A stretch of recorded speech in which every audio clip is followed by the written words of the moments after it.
We're going to have Joshua Sharf join us in the 7 o'clock hour, get into this pro-Palestinian dude that's being escorted out of the country by the Trump administration, his thoughts on that. And then in the 8 o'clock hour, the former chief of police in Denver, Paul Pazin's going to join us. And we have got some exclusive access on a new report coming out from the Common Sense Institute a little bit later today. Colorado's crime and Aurora's experience with auto theft.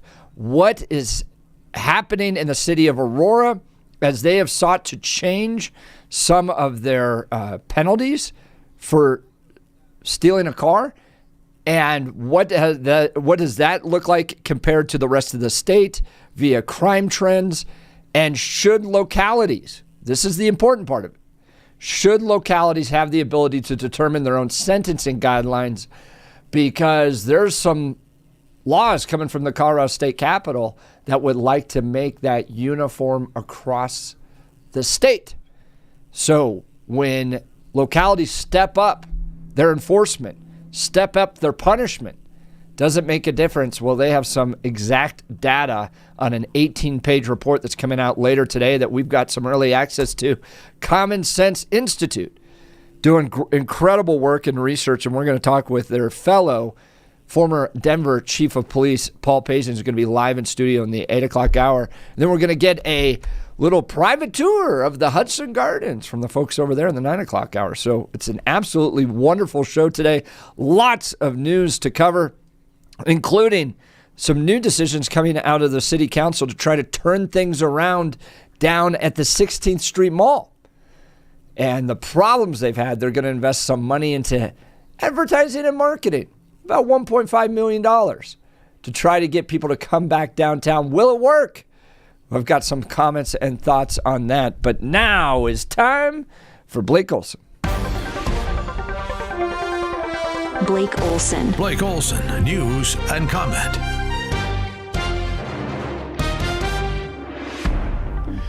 Thanks, Jeff and Billy. Good morning. 36 and clear in Denver on this Thursday, expecting a high of 64 today. The 7-10 5-day forecast coming up. Our top story in Elbert County, a suspect is dead after he allegedly barricaded himself inside a trailer last night, ignored law enforcement officers' commands. Elbert County Sheriff's Office received a call of domestic violence near County Road 77. When they arrived, the suspect was in a trailer armed with a handgun. He refused to obey requests to put down the gun, so deputies struck him with less lethal rounds. He went back into the trailer. He wouldn't exit. They shot pepper balls inside. At that time, he fired at least 2 rounds at the deputies. They returned fire. After SWAT entered, he was pronounced dead. He has not been identified at this point. Aurora police investigating a deadly shooting that happened Tuesday night near Cherry Creek Reservoir. The shooting was reported around 9:45, about a mile north of the reservoir. A 23-year-old man was taken to the hospital and died early Wednesday. Investigators say the man was in the area to complete a transaction set up through an online marketplace. DJT says U.S. officials are going to Russia to talk about a possible ceasefire with Ukraine. Ukraine agreed to a 30-day ceasefire. The head of NATO, i.e. globalist warmonger, will be in D.C. today to meet with 47, where they are expected to talk about the possible ceasefire. Is that going to be televised? Are we going to see another Ukraine, Zelensky, Trump Oval Office showdown? Yes, I think the entire thing should be televised. I do too. No meetings prior to. I think they need to just open up the lenses and mics, and here we go. We need that today, don't we? Oh, wow. That would be, I love it. I mean, when you compare it to the previous administration, where, Joe Biden couldn't get a sentence together, And then, Right. all of his decisions were made via auto pen. He didn't even know what he was signing.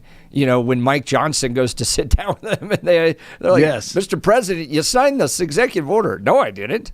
Yes, you did. Right. And then these guys Right. throw down in front of all the cameras, Oh, my like God, nothing so held awesome. back. It is so beautiful. It is. It has to be the most transparent. Yes. Ever. Yes. Right? I mean, totally. in my lifetime. Yep. I don't. I mean, I can't even imagine. What was happening prior to in the 40s and 30s and 20s. And the Andrew Jackson throwdown. I mean, Yeah. my favorite movie is Lincoln with Daniel Day-Lewis. Same. Do you know that movie? I've seen it 10 times. Isn't it great? And It's so good. And one of the reasons I love it, Daniel Day-Lewis is brilliant in it, but it portrays how politics is actually done Yes. really, really well. Where Lincoln's like, well, this is really important. Do we have to get there by some unsavory means, like when they're bribing all the Democrats with jobs? Yes, And you're like, absolutely. yeah. There's Yeah. some line in there that is to the effect of, we've changed history, the most honest man via unsavory means, or something like that. Yes. But when they're running around secretly offering all these jobs, it's kind of how politics is done. I'm not going It's to lie. fascinating. That movie, I mean, you learn some things. And one of them, I always heard the story about when Lincoln would, he would tell great jokes and great stories. Yes. But I always heard about him going into the restroom and he sees the painting of Washington. Do you remember that Yes. in the movie? Yeah, right. Man, I won't spoil it if you haven't nothing seen can the make an movie, so- Englishman go fat. Yes, after the sight of General Washington. Oh man, it's so good. And then also how you just expect reading the books that Lincoln has a deep voice or whatever. Right. What I loved about that movie was it made Lincoln talk like kind of how his voice truly was, evidently. Kind of a higher pitched voice. And which was that goes to Daniel interesting. Day-Lewis's. He was what's that type of acting? Method acting. Yes, where method, you get into the character and you don't leave it until you're done filming. So Right. he was going to the local hotel as Lincoln, and then waking up the next Exactly. morning going back as Lincoln. He just never got out of the character. I'm glad you love that movie. I love it, man. I could talk so much about that, about how the war secretary gets angry about the stories Lincoln's telling. Not another story! And storms out. I can't deal with this guy anymore. Right. He's tired of hearing the stories. And then that moment when Sally Fields, who plays Lincoln's wife, is counting the votes and she stops. Yes. And then it cuts. So Spielberg did the film, and it's brilliant. And it cuts to Lincoln, and he's there with his son, and the sun's shining on them, and you're just hearing the church bells. Mm-hmm. Oh yeah. Signifying that slavery has ended in America. Yes. Yeah. And it it's hurt so my well heart so done. much that I didn't hear church bells when Roe v. Wade fell. Because Yeah, it should. you're right. It should. No, you're I right. mean, That's churches should have true. gone out there and Hadn't thought rung about their that. church bells. That's a great point. I had when never Roe even v. heard Wade that. went down, and you just heard nothing. Yeah. And I remember going to church that Sunday and not hearing anything. So, yeah, that's disappointing. Really. No, I agree with you. That's interesting. Well, DJT has numerous talented and great people in the cabinet. One of them, Commerce Secretary Lutnick. How could you ask me, while we're running a $2 trillion deficit, and not care? You're destroying the people who have run this country before, are destroying the future for my children and my children's children. I can't have a 50, 75. We have a $36 trillion deficit. The rest of the world leans on our economy, breathes off our economy. Not only is our economy $29 trillion GDP, but we consume $20 trillion a year. We are the buyer of everybody's stuff. Let them pay a membership fee. We all understand that model. Let them pay. How about we, you and I, and every single person we know pay less? How about no tax on tips? How about no tax on overtime? How about no Social Security? How about all those things? These are the kind of thoughts that will change America. I know what his goal is. No tax for anybody who makes less than $150,000 a year. I love hearing that.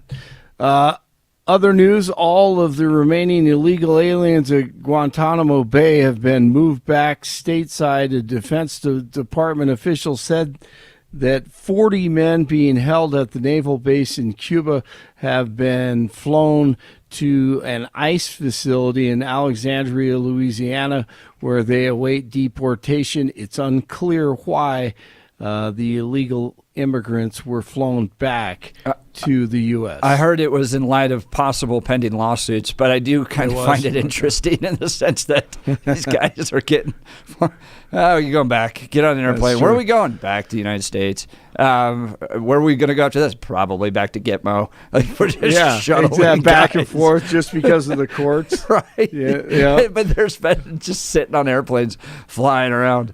I can tell you this, their view isn't as good. Right. Because I guess that, that view down there at Guantanamo Bay is amazing.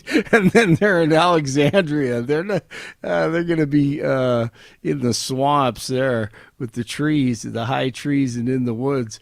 Not that it isn't beautiful. But that view of Guantanamo Bay is pretty nice. Why don't we just let them go to Cuba? Yeah. No, there you go. Just open the door. Release them. Yeah. Like Denver Sheriff's Department does.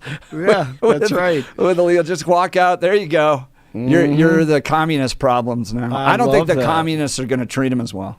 I love it. I think that's a great idea. News brought to you by Lair Fireplace and Patio, Denver's premier source for everything fireplace, patio, and grills, locally owned and operated since 1954, online at lairfireplacepatio.com. Unfortunately, Northern Colorado UNC basketball team loses to Montana last night in the Big Sky Championship. They will not be headed to the NCAA tournament. However, Colorado pulls off an upset yesterday in the Big 12 tournament, and they play today against Houston, a huge underdog in that one, and CSU opens play in the Mountain West Conference tournament tonight. The T-Wolves over the Nuggets last night. 34 in Brighton, 33 in Lakewood, 36 in Denver. Jeff and Billy continue. Hey, let's listen. This guy's pretty funny. My fellow Americans, this is the greatest achievement of my administration to date. Rosie O'Donnell has deported herself out of the United States of America. She moved to Ireland. So much for luck of the Irish. That's a lot of bad luck when you look at it. Quite frankly, the worst luck the world has ever. I love that dude, man. I think his last name's Farr. I've got to get his first name. Blake Olson, News Talk 710 KNUS. One more day of mild spring-like weather for Denver, then a bit of an abrupt change comes for Friday and into the weekend with much colder temperatures, especially Friday and Saturday. Some wind and a few showers. Will be mid to upper 60s today, clouding up tonight. Lows will be in the 30s. For Friday, highs happen in the morning, 50s, then falling to the 30s by afternoon and evening and windy. During the day Friday through Friday evening, a few rain and snow showers passing through. Kind of a blustery day Saturday, cool, highs 40s, back to the 50s and 60s Sunday and Monday. Meteorologist on Day in the 710 KNUS Weather Center. One more day of...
All right, welcome back to the Jeff and Bill Show. So, Bill, I was reading the New York Times, which I do just about every day, and came across a really interesting article by Ezra Klein. There is a liberal answer to the Trump-Musk wrecking ball.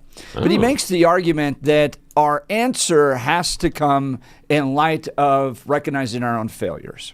And one of the big failures that progressives have is that when we go out to build things, it takes forever and ends up costing a lot more than we originally planned.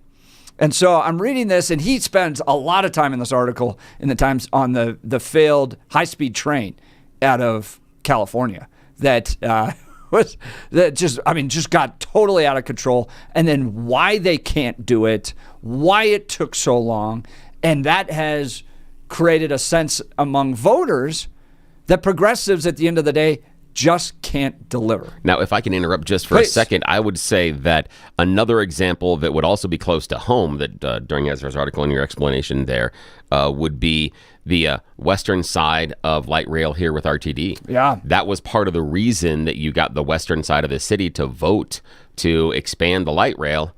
They haven't got their train. And they're probably not getting their train because of budget. Okay, continue. Yep. Bill, that's exactly where I'm going.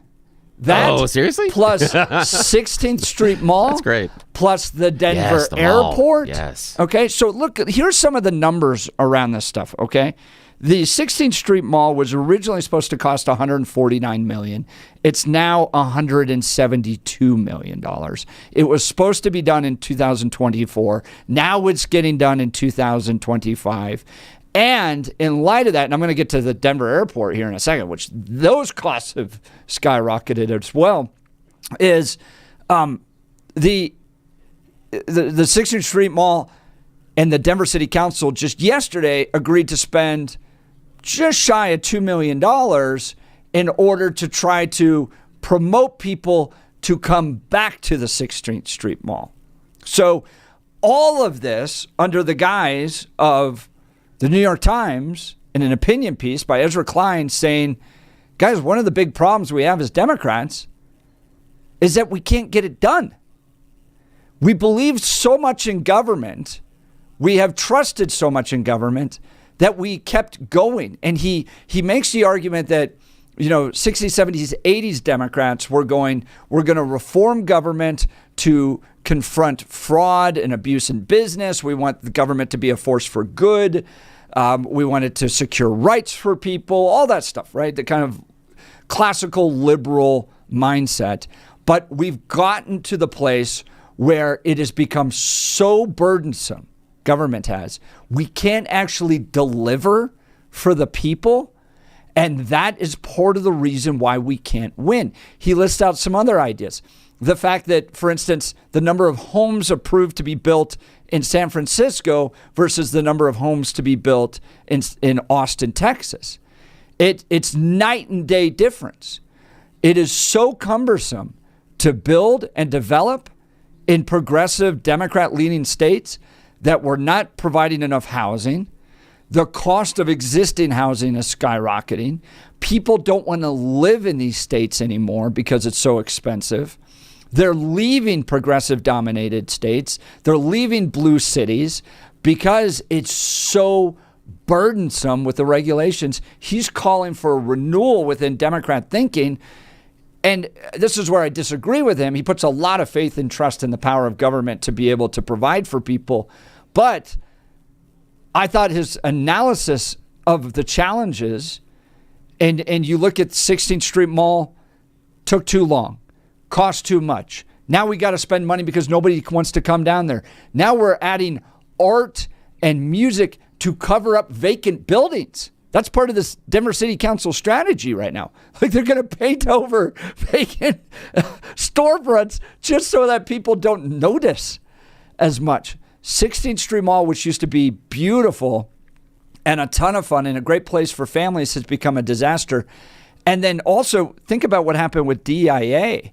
I don't even know if we call it DIA anymore. It's Denver International Airport. But that was originally the revamping of Jepson Terminal if you remember this, the Great Hall Project, $650 million, now $1.3 billion, and was supposed to be completed in 2021, now 2025. So I think it's a fair critique. I love your thoughts. I think it's a fair critique that progressive states not only have so many restrictions that it makes these things challenging to build in themselves and development, new homes and all that stuff, but when they set off on these projects and they end up being delayed and costing more, it sends a message to voters that they can't deliver. And when they do, it was way more expensive and took way longer than it was supposed to. So do you agree with Ezra Klein that Democrats, progressive leadership, have made government too burdensome? Development isn't taking place. The projects aren't being done. And Democrats need to address that if they want to win voters back. I think in part, yeah. I think he's correct. I think the idea of regulations are much too burdensome because I don't think that the Democrats go through and look for efficiency in the regulations. But I'm not convinced all the times that Republicans do either. There are times I think that Republicans default to, well, let's go with no regulation, and then if anything happens, we'll see what happens there. But then there may be no recourse. So the idea of not having any regulations, which sometimes seems to be the default on the GOP side, I don't think get things done either. And I have in our lifetime, I have what I feel is in my opinion, a really good example of where a massive problem could have been solved by Republicans and Democrats working together, but politics allowed it to break down, and everybody just played who's wearing what jersey, and now we're just going to be mad about it. And my example would be the Affordable Care Act, that no one thought prior to the Affordable Care Act that our healthcare system was working properly. The entire reason that started is because people were mad about getting worse care and seeing insurance premiums skyrocket. That was it. That was the existing system that we had. And so people tried to reform it. And so you had the ideals behind the Democrats, but you had the people that were better with the money and the structure and the Republicans not willing to work with them. So what we ended up with based on the power structure is the Democrats were allowed to run free and the Republicans chose personally to have no say-so in that process because they were so mad about it. And I think at a time in which you desperately needed people to come in and talk about efficiencies of systems, that would be it. That would be it. You had Republicans and Democrats both complaining about the healthcare system and both complaining about where your insurance premiums were, where your costs were, how much you were getting charged for things. Has the Affordable Care Act fixed everything? Nope, not at all. Has it made some things better? Yes. Has it made some things worse? Yes. But that's an example where both sides aren't working together. And I also think at times that the Democrats try to let the perfect be the enemy of the good, but so do the Republicans. Again, what they think is the perfect is somewhat different. I do think that Democrats need to understand, especially with some of these large projects, some of the efficiency. Some of the idea of getting these things built a little bit quicker. The high-speed rail is an excellent example. And I know people are going to just get mad at me for this example, but the other one I would point out would be Elon Musk and his Hyperloop. That was promised to be the next great idea in transportation, and he's built about a mile in Vegas. He had signed agreements with LA, with Chicago, with I think it was 5 cities across America to build his Hyperloop. Hasn't broken ground on any of them. He just signed recently with Dubai. Are there taxpayer dollars involved with the Hyperloop? I think so at times, yeah. But again, he said he could do it efficiently, and he was the business guy. And they signed it and said, here we go, and go ahead with it. But nothing's been done. And even what he's done in Vegas is in some ways nothing more than a glorified crossing guard system. And inside of the Hyperloop that exists in Vegas, it's not even executed the way that he said it was. Basically, people drive Teslas onto a moving conveyor belt that doesn't travel nearly as fast as he said it was going to and has a mile after all these years. And so that's part of the issue as well. I don't always look at the idea of, hey, the private industry necessarily makes all the best choices. The other one would be some of these urgent care centers that have been built around cities. They popped up almost everywhere. Not all of them succeeded. And so in some areas, you have these structures that were built very quickly that didn't actually work out based on the business plan. But that's okay, based on private industry and going ahead and trying to build things that may or may not exist. The issue for me is that both sides aren't willing to come together. I have a feeling that if there was a better conversation between Republicans and Democrats in California, that you would have better price controls on what was going on with the high-speed train in California, and you probably would have gotten more built. And I think that's part of the problem, is both sides let what they think is the perfect be the enemy of the good, not trying to work together to get everything done. Recently, I forgot who it was on the show, but had talked about the idea of, and I think it was a clip we were playing, that it's amazing what can be accomplished when you don't care who gets the credit. And I think that's part of the problem that we have gotten into in our government, is it's more important who gets the credit than if the work is done. And I would put Mayor Mike Johnston of Denver and his homeless initiative, and I would look at Hickenlooper's homeless initiative as an example of something that in theory could work as long as you're not worried about who's going to get the credit. But in my mind, who was getting the credit, what groups were involved, how became more important than the goals, to make sure that we were doing this the right liberal way, the right democratic endorsed way, rather than the way that could actually work by talking to the people that exist in the space. Step Denver had told us from Jump Street that what Mayor Mike Johnston was doing based on homelessness was going to fail. They have decades of experience on how to deal with this, and they told us this is the wrong way, and they're going to fail because they don't understand the process. They're looking and they're believing their lofty goals are just enough to carry them over the line. Again, if we all believe hard enough, we can make it happen. And that just doesn't happen. Well, I think it's also riddled with all these competing special interests.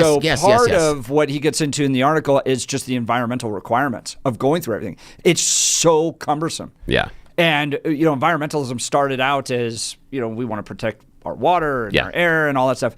And I remember when we were building some of these buildings at CCU, we had to have environmentalist researchers come in for a little pond that we had out back, a pond in Lakewood, right? Yeah. That had to be searched for endangered species and all this stuff. I mean, it was so over the top. A few points here. The amount of taxpayer dollars spent on high-speed rail in California, $15.7 billion. Okay, they started this in 1982. We don't have a train. Yeah. And what he points out is in the same time frame in China, so California can't build 500 miles worth of train track. And part of the reason it got so burdensome is all these little special regulations. So, for instance, the federal government was putting money in, but they wanted to put money where the poorest people and the biggest environmental impact would take place with the train. Well, that's the Central Valley. It's not Los Angeles or San Francisco. So they started building the train in the Central Valley of California, where there's not a lot of people. It's mostly farms. Yeah. Which would be like it would be like RTD going out to like Wiggins and building a light rail and saying, we've got this train that's going to go to the plane and it's going to start in Wiggins. You're like, pardon me? Even if you put everybody in Wiggins on two trains, you'd still probably have a car empty. So come on. That's exactly it, is the idea. And I understand the idea of being concerned about endangered species, but a pond in Lakewood, is that the only ecology that's there? And in all honesty, that should be a study that should take at most 3 days. Yeah, it should take at most 3 days because, one, if you're going in there, you'd have to identify who what the species are. Then you'd have to look at what is the percentage of them there, and then what are other possible places that they live. If they can survive in a pond in Lakewood, chances are they can survive in Sloan's Lake or in Meade or Grassmere at Washington Park, or maybe down at City Park, or maybe just in some of the, just the drainage waterways that we have. I've got a green belt that has a drainage waterway right near my house. I'm certain that some of those things may survive there as well. So the idea this is the only place you're going to, find them, I disagree with. And it's too onerous. It takes too much time, and the cost that it took for you guys at CCU, ballooned the price. Just ads. Yeah. Oh yeah, totally did. Which is ridiculous. The overall thesis being, all right, Democrats, we want to confront Donald Trump. We want to confront the MAGA agenda.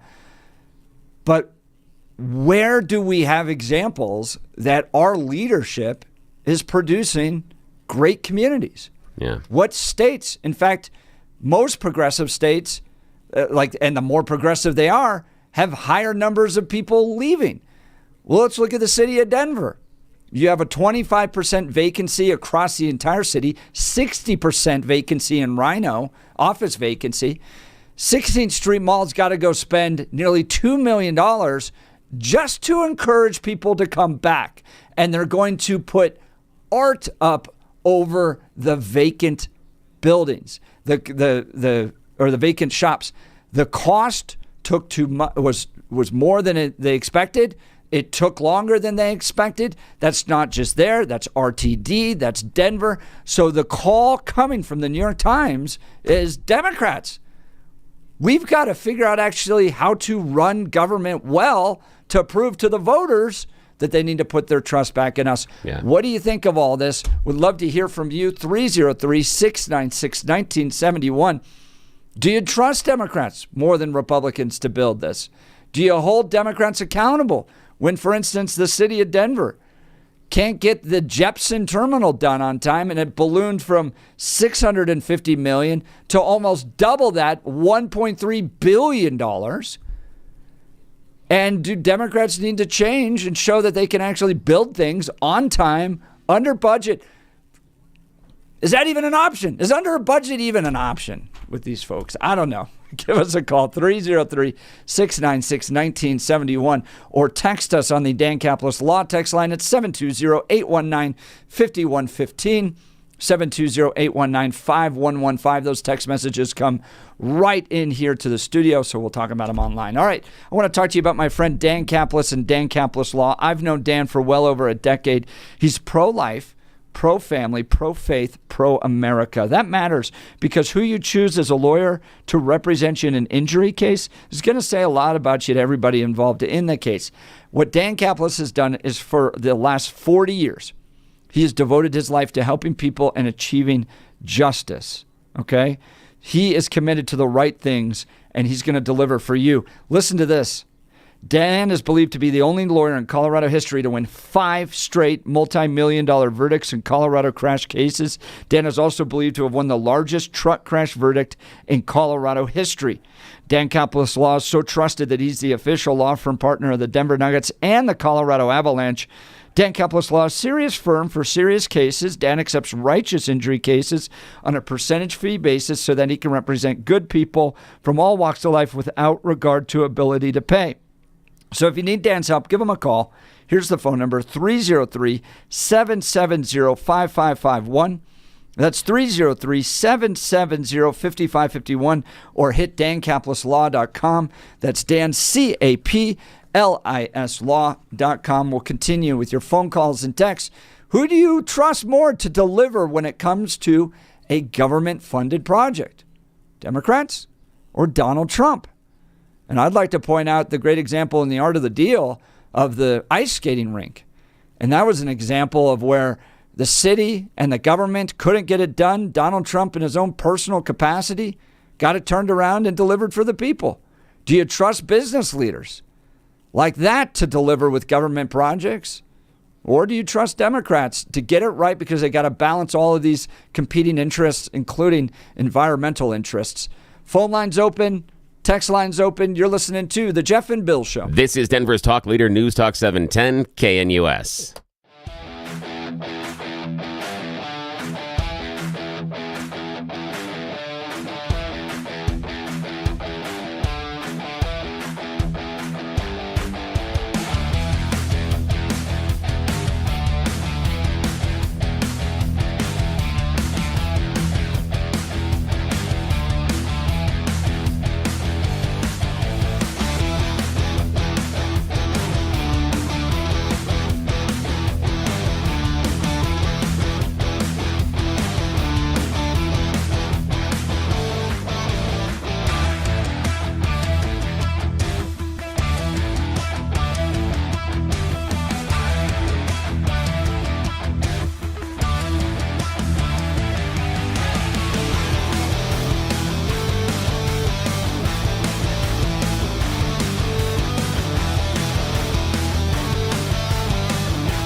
Welcome back to the Jeff and Bill Show. So the Denver City Council approving just under $2 million in an effort to amplify efforts to improve people coming back down to the 16th Street Mall. That's planned to be open the weekend of May 30th. And they're going to bring out kind of a festival with booths and music and all that stuff.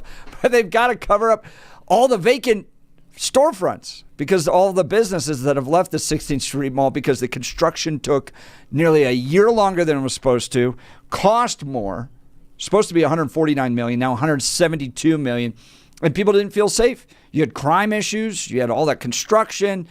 It was not a good experience for people, and so they left. Now the city of Denver wants to spend nearly $2 million just on promotional ideas, bringing in local musicians, refreshing vacant storefronts, art, additional security. Is it going to work? Would you be willing to go downtown and hang out the 16th Street Mall down there? And then this raised a bigger question that the New York Times was covering, that when Democrats are in control, things get really expensive. It takes forever to build things. They look at the high-speed trains in California. I mean, look at RTD here. 16th Street Mall, look at the Denver airport improvement that nearly doubled and took 6 years longer than it was supposed to. And a text message coming in that, when have Republicans shown examples of building things? It's a good question. And I did look this up, and part of this I attribute to Bill Owens, but T-Rex. T-Rex came in 3.2% under its initial budget and 22 months ahead of schedule. Yeah, T-Rex was great. That was a huge surprise. That was an enormous surprise. Yeah. And do you attribute that to Republican leadership?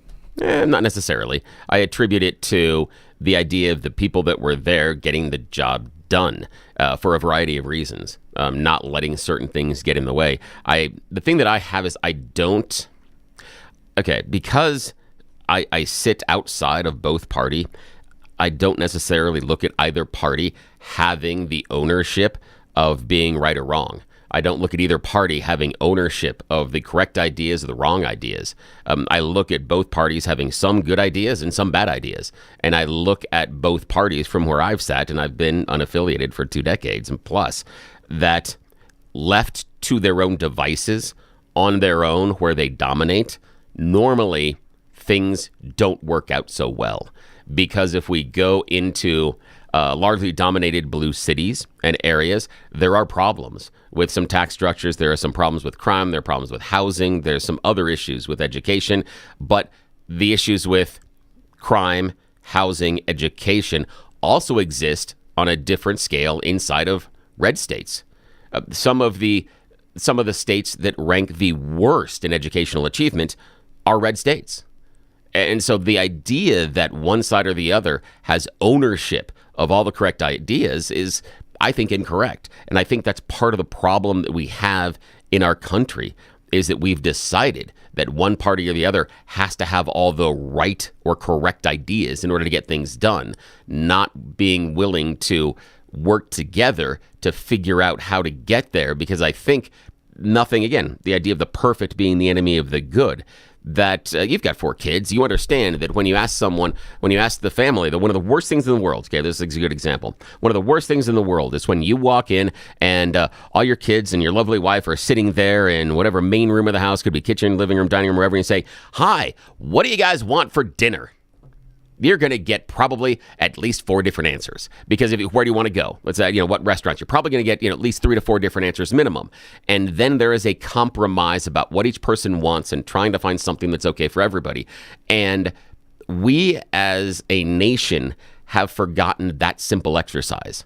And we can see it right now going through with the budget battle and going through with the continuing resolution. We have forgotten the idea of asking everybody what they want and then trying to find that commonality being the least offensive and the one that is going to work for most people. We forget that all the time. And there's so many things that we do that with. Text messages coming in. Don't forget the VA hospital in Aurora was a huge example of government waste and mismanagement. Huge. I see it differently. I look at places like Highlands Ranch, Elizabeth, Elbert County, run by conservatives, made up mostly voting bloc, at least created originally in Douglas County by conservatives. It's planned well. Things are finished. It looks great. I think conservatives run communities much better than progressives, and the New York Times is right. If Democrats want to make the argument that they can lead better, they need to demonstrate they can in cities where they dominate, and they're not doing that. All of these examples of projects that took way too long, cost way too much money, is prime example number one that they can't lead. Love to hear from you. Phone lines are open, 303-696-1971, or text us on the Dan Caplis Law text line, 720-819-5115. You choose the news. Coming up, you're listening to The Jeff and Bill Show. This is Denver's Talk Leader News Talk 710 KNUS.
All right, it's that time in the morning when people need a little wake up.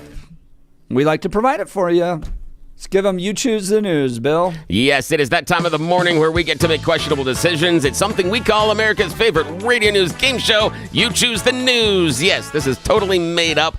And as always, as they say on Whose line is anyway? The points don't matter. But our contestants today are Jeff Hunt and Blake Olson in the newsroom. Jeff's in the studio, Blake in the newsroom. You know how this works. I have scoured the interwebs for moments this morning to find really silly stories about us humans, giving them even more ridiculous headlines to play this fake radio news game show with all of you, because nobody in charge or has any power is awake at this time. So when we are left unsupervised, these are the ridiculous things that we do. You should see what happens when they all go out to lunch and we're left here in the studios, and the things that we change. We change the clocks and pictures and stuff like that. So again, do not leave us unattended, because these are the things that happen.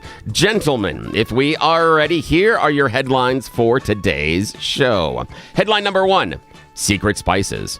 Headline number 2, Full Contact Championship. Headline number 3, Understanding Priorities. And headline number 4, Foreign sequel to box office hit. Mr. Hunt, your choice. I want to hear the foreign sequel to a box office Yes, foreign sequel to a box office hit. You may remember when Jim Carrey starred in The Truman Show. Well, it looks like China is doing their own real-life sequel. A 62-year-old man living alone in China has become a viral sensation after villagers began recording his daily life, seemingly without his knowledge. It's almost a real-life version of The Truman Show. Now, the gentleman is known as Brother Min. He's older, he's become a social media star, but he has intellectual disabilities and lives completely alone in a small, rundown home in northern China. He suffered injuries to his vocal cords and to his brain while defending a friend during a fight in his youth. He stood up to the bullies, they beat the crap out of him, and he has been disabled ever since. But recently, Brother Min's story has caught the attention of Chinese netizens after a video was taken of him gathering cabbages at night in the village. It was posted first in 2022, and since then, other villagers have gone around and recorded his daily life. It's gotten bigger and bigger and bigger, to the point now that many people have installed cameras in and around the city, and they take pictures and video of his daily life. He's becoming the real-life Truman Show. Just keep an eye on him. And some of the money made off these videos is being donated to repair his house and to make sure that he can feed himself. So yeah, he's making money off of it. I know. We watched that movie the other day as a family. Oh, yeah? You remember the 2 security guards who were like, you never see anything good whenever they get together. The camera pans away. Yes. You can't see anything. I always think about the idea that he goes up and against the wall. That's like the end of the earth. It's in the water. I love that part. Okay. In case I don't see you. Yes. Okay, good now. afternoon, good evening, and good night. Blake, your question, sir. Secret Yes. Spices, Full Contact Championship, or Understanding Priorities? Full Contact Championship. Yeah, Full Contact Championship. We're going into the sports world with Blake right now. A Virginia high school track athlete who hit a competitor with a baton mid-race is now facing assault and battery charges. Video of the girls' 4x200 relay final at the Virginia State High School League Indoor State Championships shows one sprinter strike another as they run side by side around the bend in a track. The runner who was struck quickly exits the race. The other runner continues. The runner that did the hitting said they had made contact and she lost her balance. That's why she was waving her arms like that. Nope. The person that was hit says she was lost her diagnosed with a balance. concussion and possible skull fracture. That is misdemeanor assault and battery. Yes, it was. Yeah, I do believe that she did hit her. Oh, That's my what I goodness. saw. That's so clear. Anyone Yeah. who's run track is like, that was clearly a hit. And for me, it's because of when she's losing her balance, where her arms go. It's the idea inside of soccer that if you raise your arms too far outside of where your body is, that then it's a handball. Same thing. Her arms started flailing wildly, and that's not what you're doing when you're falling down. But that's She how- lifted her right arm up and assaulted her with the baton. Oh, I sure know. they did. And right as the moment was passed, Yeah, woman was passing right her. as. What Yeah. a coincidence. Yeah, I know. There are too many coincidences there. Alrighty, final choice this morning, Jeff. Secret Spices or Understanding Priorities? Secret Spices. Secret Spices. More than 4,000 diners in Shanghai are going to be compensated after a Chinese hot pot had a secret spice inside. Video showed 2 young men urinating into the broth of a hot pot in a private room at one of the restaurants. The video has since started circulating. The incident occurred in late February. They've identified who the guys are and the restaurant, and the restaurant says it's going to compensate everybody that was a diner from that day forward. Gross. Yes, exactly. Again, this is what Straight to happens when we're jail. left unsupervised. Straight to jail. Alrighty, that's the end of your Choose the News. Back to you, sir. All right, coming up in the 7 o'clock hour, we're going to talk with Joshua Sharf. You're listening to Jeff and Bill. This is Denver's talk leader, KNUS.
It is 7 a.m. in the Mile High City on this Thursday, March 13th, 2025. Good morning, Denver, Colorado. You've tuned into the Jeff and Bill Show, News Talk 710 KNUS. I'm your co-host, Jeff Hunt, along with Bill Thorpe, bringing you the freshest insights and hottest takes from the right, left, and center. Congratulations. You just woke up in the greatest country in history. We're off and running. Got a great conversation coming up with Joshua Sharf, Senior Fellow in Fiscal Policy with the Independence Institute. He's been looking at, over time, Diana DeGette's voting record on Israel and anti-Semitism, saying it's atrocious. He's ready to talk about that. I'm going to ask him about this former Columbia University student that is now possibly being detained, remaining in Louisiana for now. We'll talk about that. And then Donald Trump calling Chuck Schumer Palestinian. Oh, there's so much to talk about. We'll get into that. Afterwards, it's been 5 years since the school lockdowns here in Colorado for COVID. Was it worth it? What were your thoughts on that? We went through it with elementary and middle school age kids. Goodness, I've got some thoughts. We'll cover that. And then in the 8 o'clock hour, Chief Paul Pazin, former chief of police for the city of Denver, is going to be joining us on a new report coming out from Common Sense Institute, looking at crime rates, particularly auto theft rates, and how Aurora is addressing them.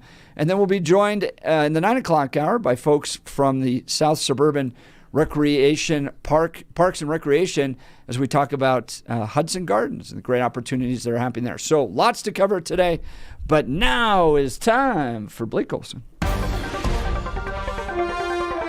Blake Olson. Blake Olson, news and comment.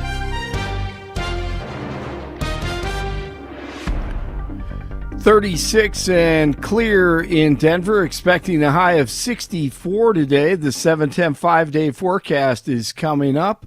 Our top story, Elbert County, a suspect is dead after he barricaded himself inside a trailer last night.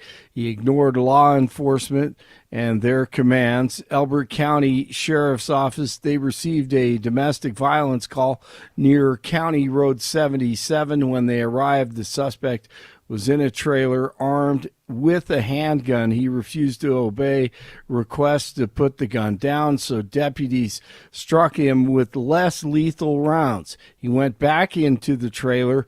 He wouldn't exit. They did shoot pepper balls inside. At that time, he fired at least 2 rounds at the deputies. They returned fire. After SWAT entered, he was pronounced dead. He has not been identified. Aurora police investigating a deadly shooting that happened Tuesday night near Cherry Creek Reservoir. The shooting was reported around 9:45 at night, about a mile north of the res. A 23-year-old man was taken to the hospital and died early Wednesday. Investigators said that he was in the area to complete a transaction set up through an online marketplace. The president says U.S. officials are headed to Moscow to talk about a possible ceasefire with Ukraine. Ukraine agreed to a 30-day ceasefire in its fight against Russia. In D.C., the head of NATO will visit DJT at the White House today, where they will likely discuss a possible ceasefire. Jeff and I want the entire thing to be live from start to finish. 4 days ago, InfoWars reporter and writer Jamie White was murdered after trying to stop his car from being broken into in Austin. Then another reporter was swatted twice on Tuesday, and credible high-level intelligence said that the desperate deep state was caught discussing the assassination of Alex Jones and other Trump supporters. General Mike Flynn on with Jones.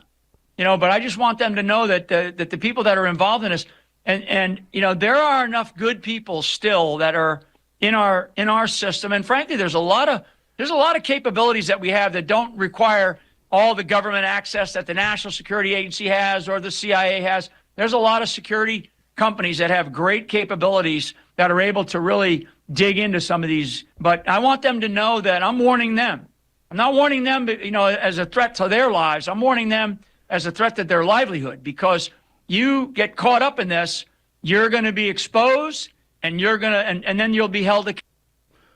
And then this morning, independent journalist Nick Sorter, he says that his dad and sister were swatted a couple of times last night.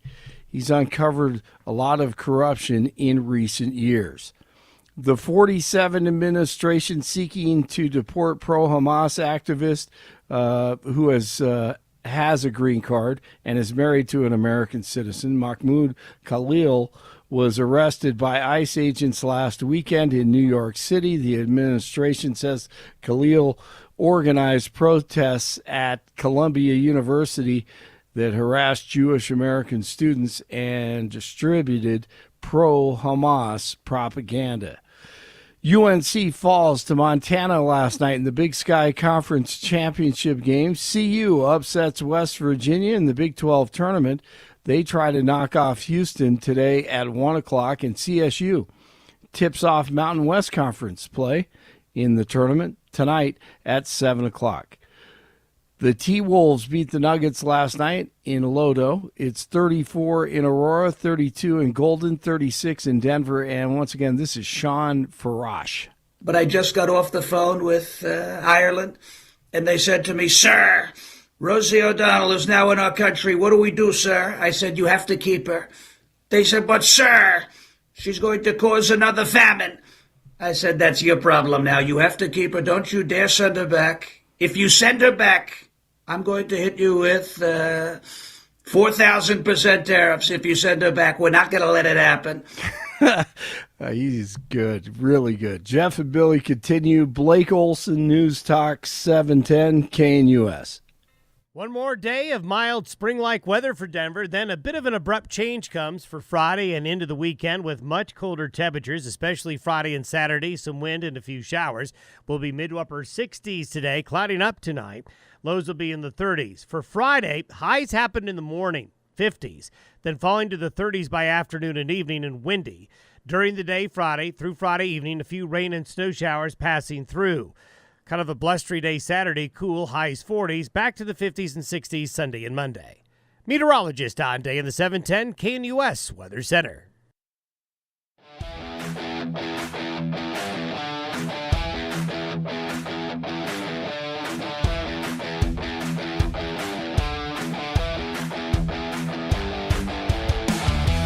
Welcome back to the Jeff and Bill Show. We're joined now by good friend of the program, Joshua Sharf, senior fellow in fiscal policy with the Independence Institute. But he's been digging a little bit more into Diana DeGette's voting record on Israel and anti-Semitism, especially since October 7th. Not looking good. I also want to ask him about the former Columbia University student that's going to be possibly deported, and then some of Donald Trump's comments last night about Chuck Schumer. Goodness, there's a lot to talk about. Joshua, thanks so much for joining the Jeff and Bill Show. Yeah, good morning. Good morning. At least you won't find me putting cheese on the grill, on the burger on the grill like Chuck Schumer. He had never grilled before in his life. He had no idea what he was doing. It was so embarrassing. Well, of course I can't have cheeseburgers anyway, but but yeah, I mean he's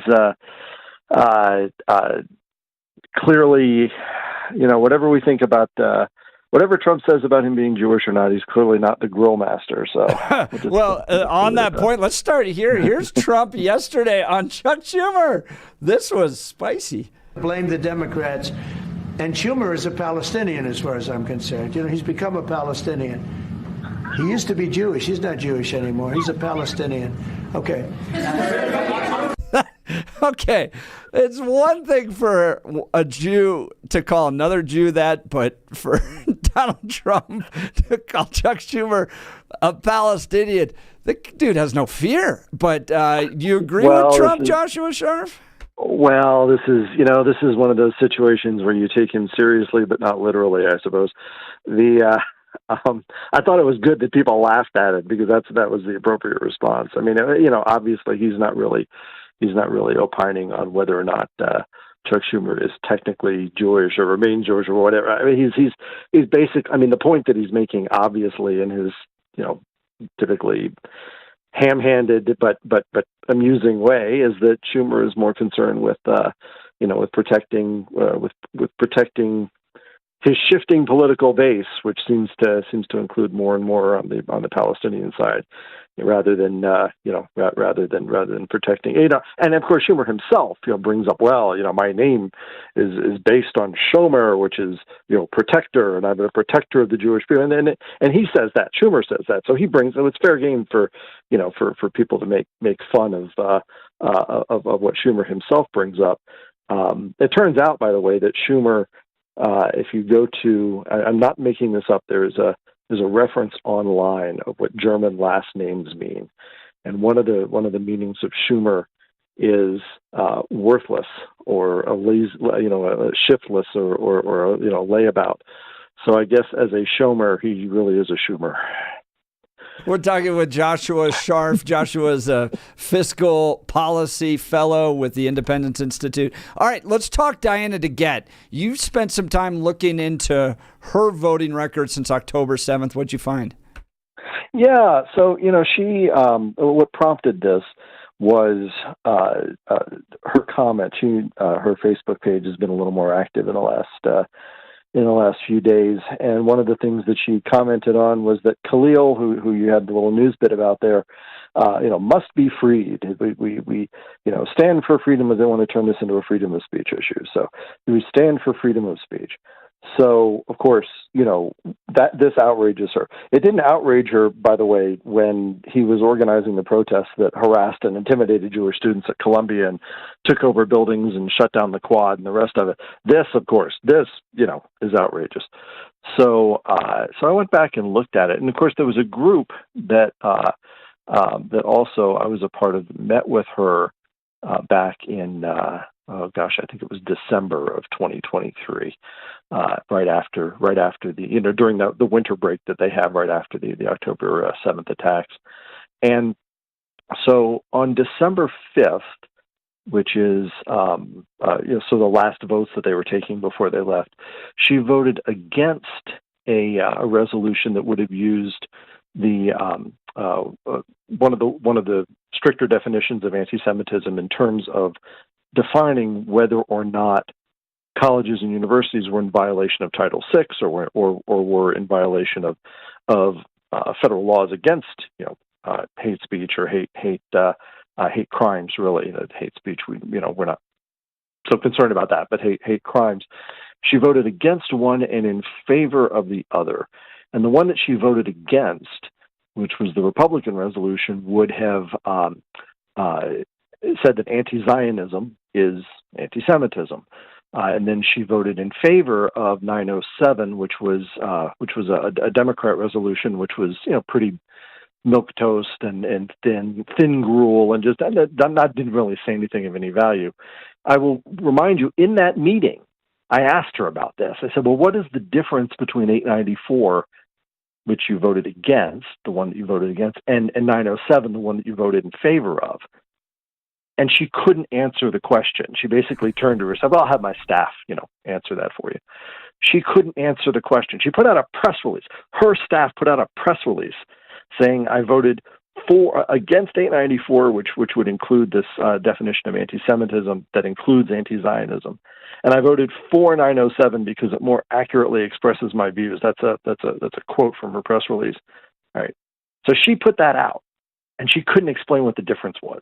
That tells you that doesn't surprise me at all. There. I mean, she's been in that office since 97-ish. I mean, and has at this point, it's just she's collecting a paycheck. I don't think she knows at all what she's doing there anymore. We're talking with Joshua Sharf. He's a senior fellow in fiscal policy with the Independence Institute, looking particularly at Diana DeGette's voting record as it comes to supporting Jews and confronting anti-Semitism. Now, on this issue of Khalil. This is the Columbia University former student that has now been detained. He's in Louisiana at this point, and he's part of Donald Trump's effort to basically go, we're not going to allow the intimidation of Jewish students on college campuses anymore. Because that's what it is. I mean, the left wants to say free speech. He was just a protester. No, he didn't just show up at a protest. He led the efforts. He's on film shutting down buildings at Columbia University. He was trespassing. He was damaging these buildings. And then this effort was not a conversation about policy differences on a college campus. That effort, particularly in the fall, following October 7th on universities, was an effort to intimidate and harass Jewish students to the point where they were not going to class. And if you're a green card holder, get them out of there. And from my perspective, Americans have to put up with this crap. Those are my thoughts. Well, and in fact, in fact, legally, we don't have to put up with this.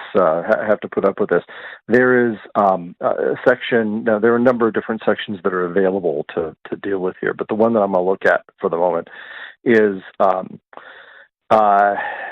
section. It's U.S. 8 U.S. Code 1182, and it specifically says that number one, the Attorney General and the Secretary of State, either one consulting with the other, if they determine that a particular individual is a threat to U.S. interests or a threat to national security, they can make that determination, and that they can refuse to admit him, or they can deport him, deport a foreign national under those circumstances. It also specifically says that in terms of terrorist activity, you don't have to actually be like throwing a bomb at something or engaged specifically in the conduct of what we would consider terrorism.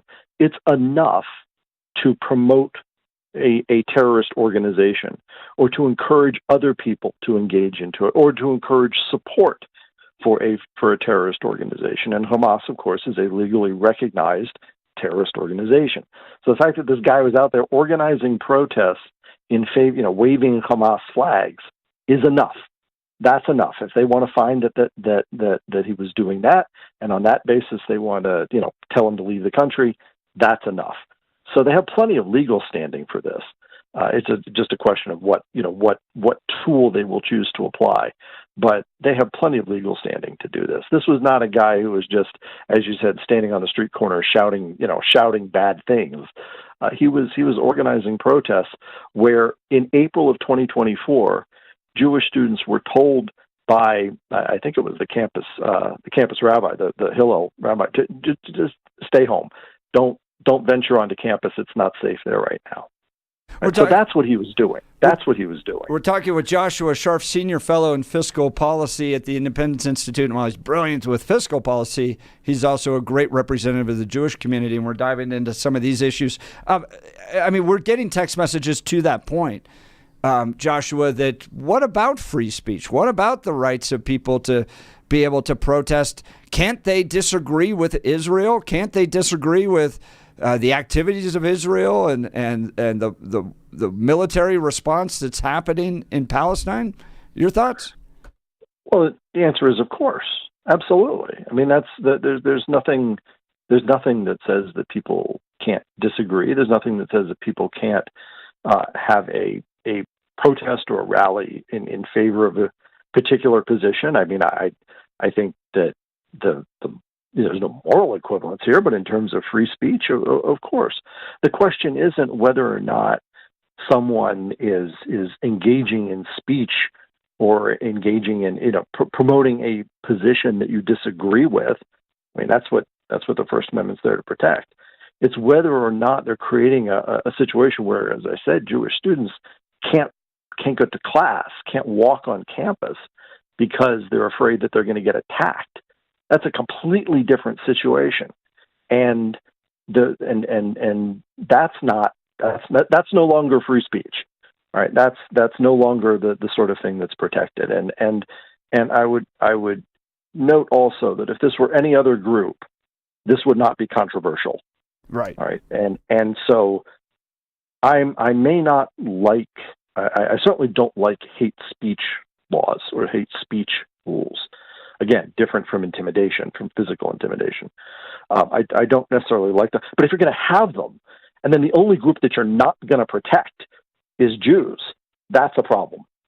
Right? Well, and I think most people see right through this, that this wasn't a conversation about policy differences. This was an effort to intimidate Jewish students. But the text message continue, Josh. They ask, would you deport the Skokie Nazis? Do you see a difference there? Yeah, so they were citizens. So yeah, you can't deport. Although there is if they were not citizens. So if the people marching through, so they were citizens, which means they have the right to, do what they're going to do. And I think they actually, although the march never took place, they did win that case. So they would have had the right to go, march through Skokie. But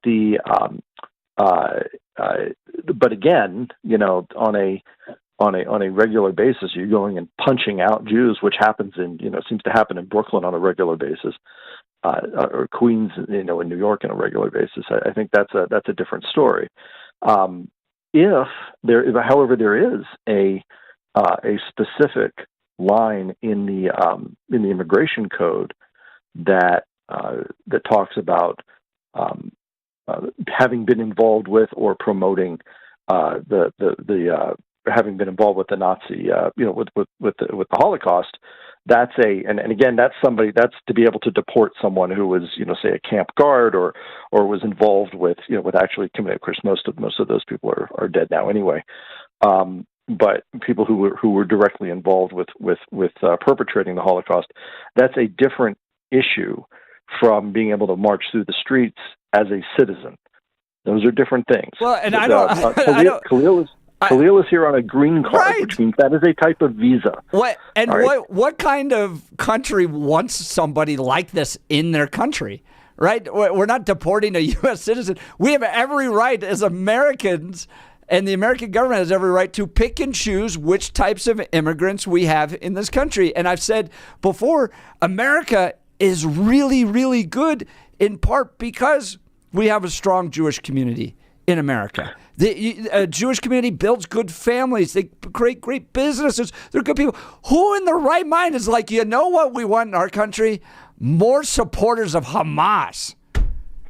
Get them out of here. Yeah, there's no reason we have to keep Hamas supporters that aren't citizens of this country here. We get to pick and choose who we want. I say America picks and chooses who's good and invests and contributes to the strengthening of America. I think for the most part, Jewish people do a great job of that. Supporters of Hamas, I don't want them in our country. Get them out of here. Yeah, so it's interesting also. Back under the Biden administration, which did happen. It sort of seems like a bad dream now, but it did actually happen for 4 years. One of the things that they did was have a policy where they were not going to admit people who were actively opposing U.S. policy in Judea and Samaria, or what's commonly known as the West Bank of the Jordan. And so what that could have been extended to, the way it was written, was people who simply disagreed. These would be Israeli citizens who disagreed with that policy, would not allow them entry to the U.S. Now, it would have almost certainly just have been invoked initially in any event, people who actively opposed it. But it could have been written, it could have been taken in such a way as say anybody who simply opposes our official U.S. policy there, would not let them into the country. I don't recall any outrage or protection of, invocation of free speech on the part of Representative DeGette then. All right. So, this idea, well, if Trump does this now, then Democrats will be able to do the same thing when they get into office. Well, they already did it. And it was worse, and it was broader, and it was more restrictive. So the idea that he's setting a precedent here, no, he's in fact following a precedent that's even more restrictive. I mean, basically, you're saying foreigners who are actively intimidating U.S. citizens here in the U.S. are not welcome. Right. To me, that's a no-brainer. I don't even see where that's a controversial position, except for the fact that Israel's involved. Yeah, Joshua Sharp, senior fellow for fiscal policy with the Independence Institute, joining Jeff and Bill live. I agree with you that foreign citizens that are here, a green card, student visa, otherwise, that are intimidating or breaking laws inside of America are a problem and can be arrested and even deported. I agree on the idea that once this guy did the pro-Palestinian protest and started breaking into buildings, that is an issue because it crosses over from the idea of speech into action. One of the problems I'm having with the example here, though, taking the foreign nature out of it, is we can go back to January 6th, where a free speech protest got violent. People broke into a building, threatened individuals, and that entire group was pardoned. And help me walk through the idea of the differences between the two. I agree that the Palestinian protester that got violent should be deported, but then why is it acceptable for the administration to pardon people that behaved in much a similar manner, but they're U.S. citizens? Yeah, so that's a good question, and I think and my own personal position here is that there were plenty of people who got into the Capitol who, when the Capitol Police basically, decided that it was discretion was the better part of valor, and let's just open the doors and not have this fight here in this constricted space. Who felt that was kind of permission to go in and walk around, and you see people a lot of people just sort of going in, walking around, and taking pictures and not being violent, and those people were given harsh sentences and sort of prosecuted to the maximum extent. I think a pardon for them makes sense. There were people who were definitely violent, who helped break down doors, who threatened officers. Fortunately, contra the narrative, no officers were killed that day, thank God. Yeah. But there were people who were pushing to open the doors, who got violent.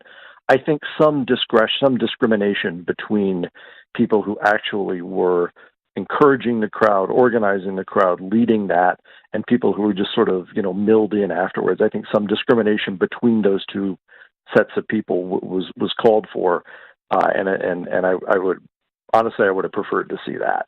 Yeah, I think that's kind of the where the difficulty is going to be for some people to take the Trump administration seriously on this one, because I agree with you. The individuals that wandered in there and weren't involved in much of the violence or any of the violence, absolutely, they deserve a blanket pardon. At very most, they should have just been given probation. Some of them did, but some of them did get jail sentences, which was dumb. But you have people from Oath Keepers and Proud Boys that were convicted of seditious conspiracy, but they were given that blanket pardon. And I think it is difficult for the average citizen to look at people convicted of seditious conspiracy. They can be pardoned, but this protester then, who did violent things, broke into places and intimidated people, that person, that's untoward, and that person has to leave the country. It doesn't seem like equitable justice in many ways. And I think that's difficult for many people to kind of square the circle on this one. And I think the Trump administration is going to have some difficulty persuading a large swath of voters that this is going to be okay. And I'm worried that many of these voters are going to start adopting a more pro-Palestinian rhetoric and idea because they view the injustice of this student not coming to it with open eyes, understanding that what this dude did was absolutely wrong. And as soon as he breaks into any building on a college campus, that's an arrest. And then we can talk about getting you out of the country, because we do not have to have foreign citizens doing that here. Well, again, let me just read the one sentence here from the U.S. Code, because it doesn't necessarily involve criminal activity. It says, endorses one of the things that can make someone inadmissible is any alien who endorses or espouses terrorist activity or persuades others to endorse or espouse terrorist activity or support a terrorist organization. All right. Understand that free speech is somewhat more limited, not very much, but somewhat more limited for people who are not citizens, who are here, by the good graces of the country. Now, how you want to exercise that discretion, how you want to impose there's obviously you can't uniformly impose this on everyone in the entire country. That's not reasonable. But a ringleader of what turns into an intimidating protest, absolutely. And what they're trying to do with this guy is make, number one, if you pick the hard case, you say, okay, he's a green card. We're going to do this before his wife actually gives birth. Maybe it may have been, this pure speculation. I have no reason other than just thinking out loud that maybe they wanted to. His wife is like 8 months pregnant. Maybe they wanted to do that before before she gave birth, which would make it a harder case. And so they they picked the hard case and then that makes a lot of the easier cases, then you don't have to litigate those. And I think that's part of what's going on here.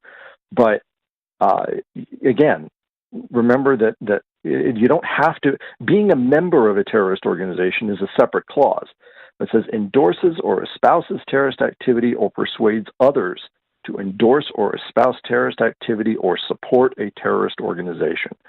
All right. That's important clarity. We're talking with Joshua Scharf, senior fellow with the fiscal policy with the Independence Institute. And I'll wrap with this. Look, I think we need to be a lot more discerning about who we bring into this country. I think we've gotten into this mindset of kind of Statue of Liberty, Ellis Island, come on, come all. And that resulted in 10 million people crossing our border. And now this idea of, we're kind of grasping our pearls at the idea of we're going to send somebody out because we don't like what they have to say. Look, we're a country that gets to pick and choose who comes into this country. I don't want Hamas supporters in this country.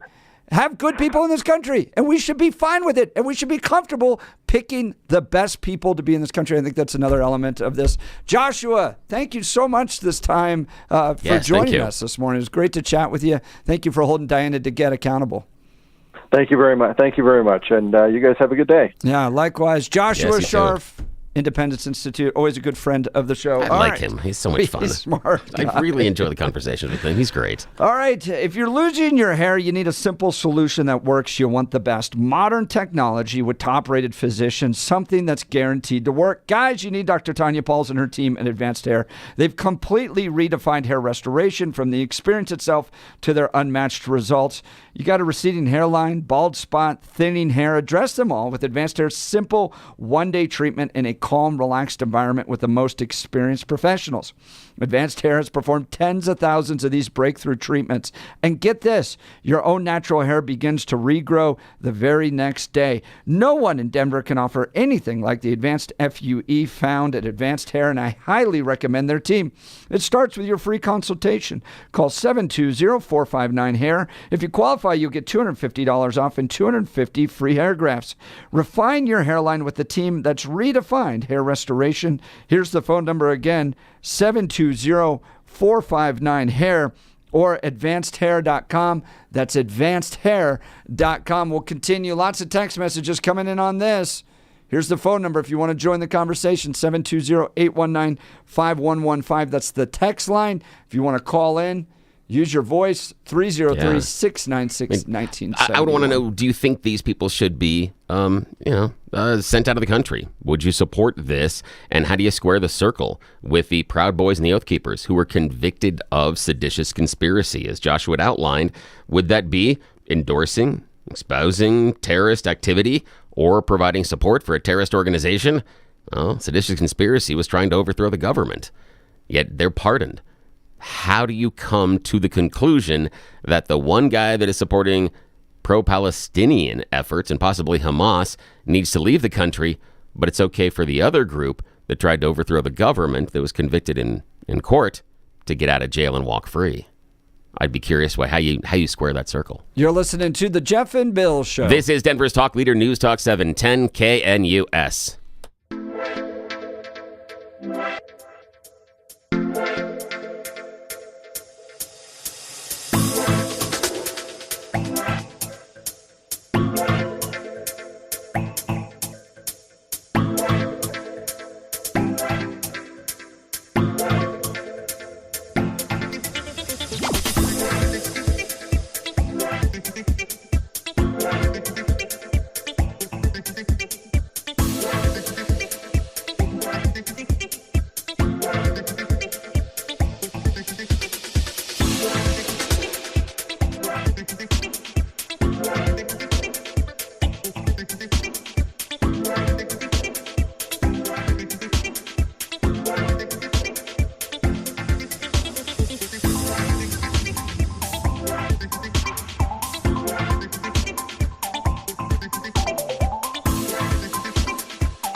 Welcome back to the Jeff and Bill Show. We're talking this former Columbia University student that is not just showing up at protests, but actively leading protests against Jews, endorsing and supporting Hamas, taking over buildings, and Trump saying, "You're out of here."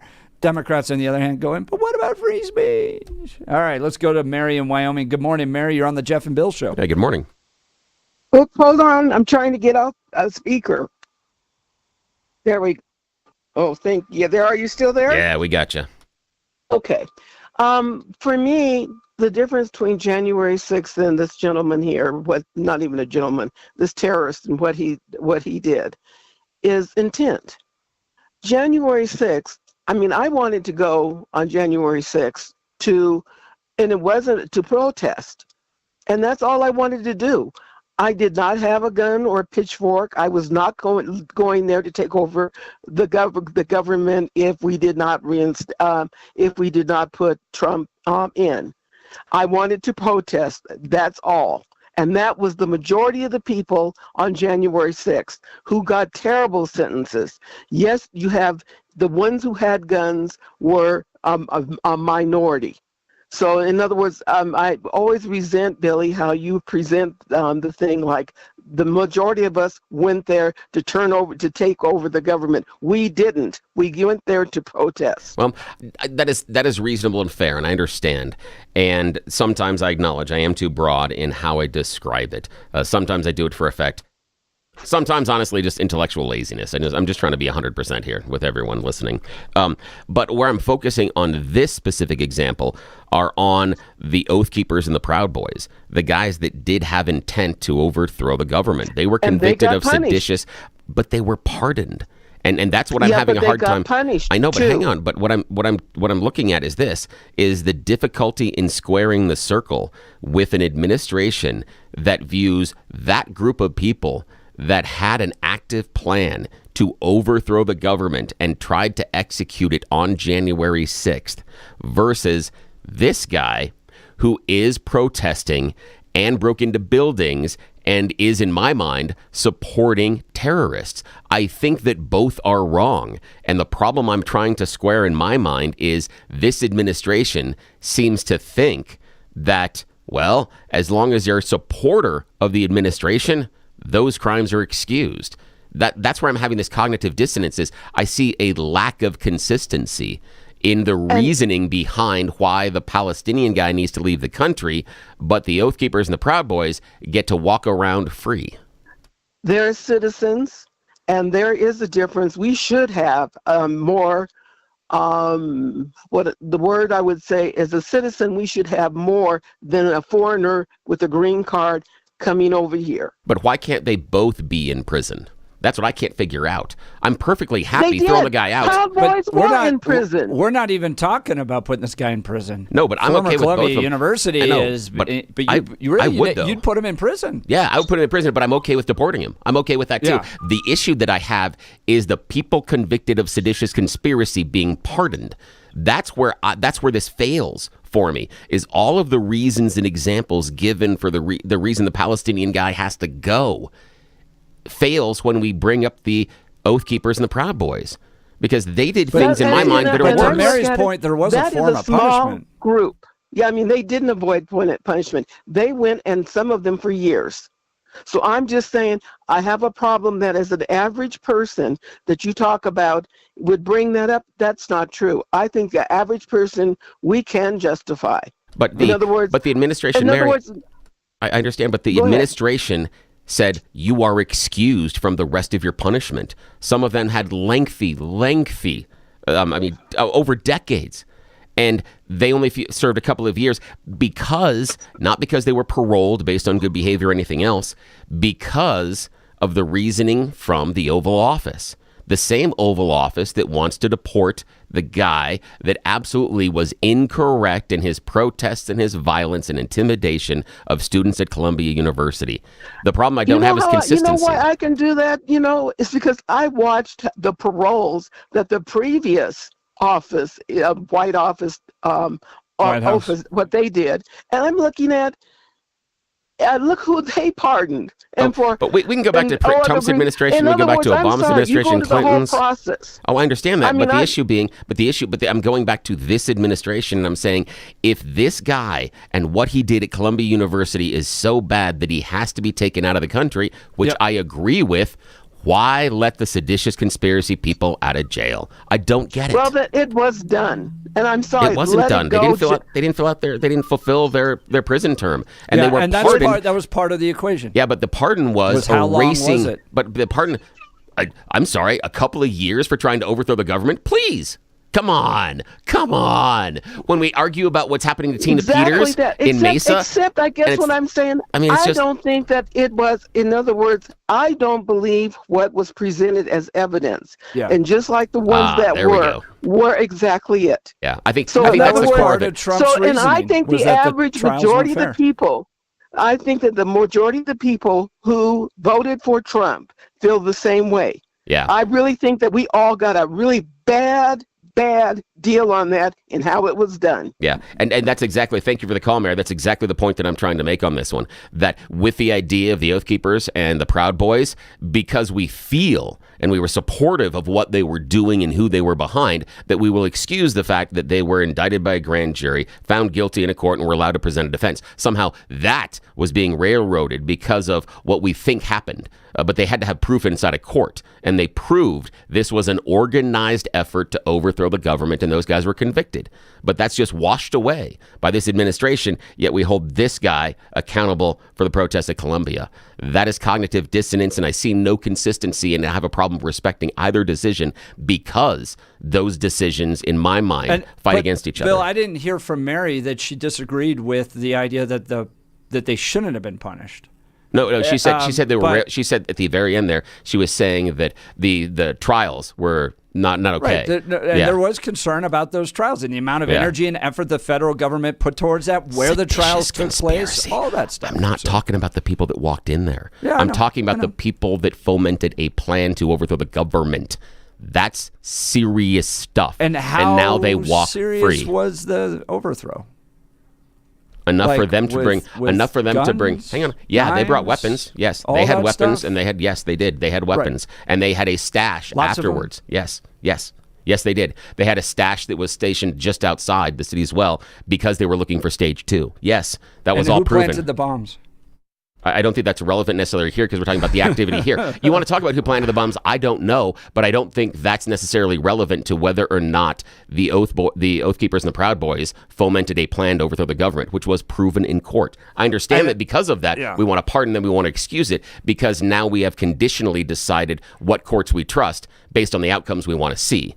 Not based on the activities. Oh, but it's based that's on the happened outcomes. In history over a long period. Yeah, I know, but I'm not saying it's intellectually. We didn't trust Southern courts when black people were convicted. I know, but I'm not saying it's intellectually consistent that we're sitting here and we're saying that these guys that tried to overthrow the government, they get to walk free. They get pardoned. Not just they got released early. I think they got people, pardoned. I think that's wiping their conviction free. Yeah, I think there's complicated factors in all that. All right, we'll get to the phone calls. You're welcome to join the conversation. You're listening to The Jeff and Bill Show. This is Denver's Talk Leader, News Talk 710, KNUS.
Welcome back to the Jeff and Bill Show. We're talking this former Columbia University student, Khalil, getting out of here. Trump doesn't want him around. He's got a green card, and he's not only protesting Israel, he's organizing some of the more the building takeovers, the intimidation and harassment of Jewish students, and Trump's not going to put up with it. Why do we have to have this guy here? That's the big question for me.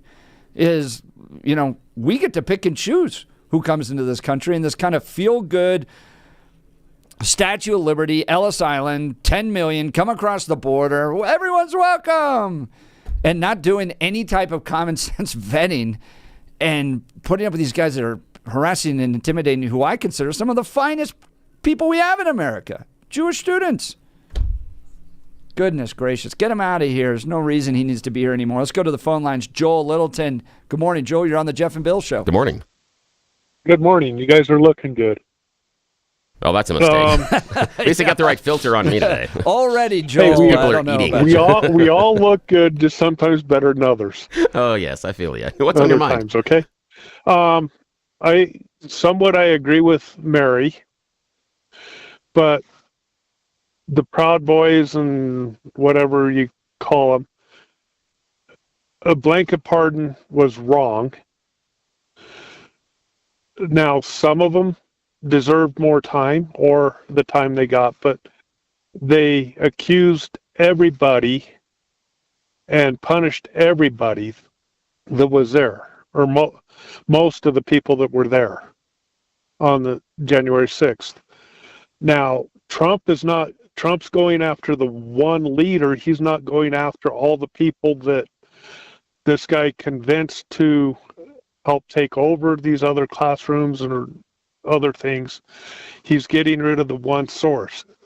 You can't compare apples to oranges. One, it's U.S. citizens. The other is foreigners. So if U.S. citizens try to overthrow the government, or if it's U.S. citizens doing the things they did at Columbia, you'd be okay with that. That should be excused. No, that's not what I'm saying. Well, that's what I'm hearing. They should be punished.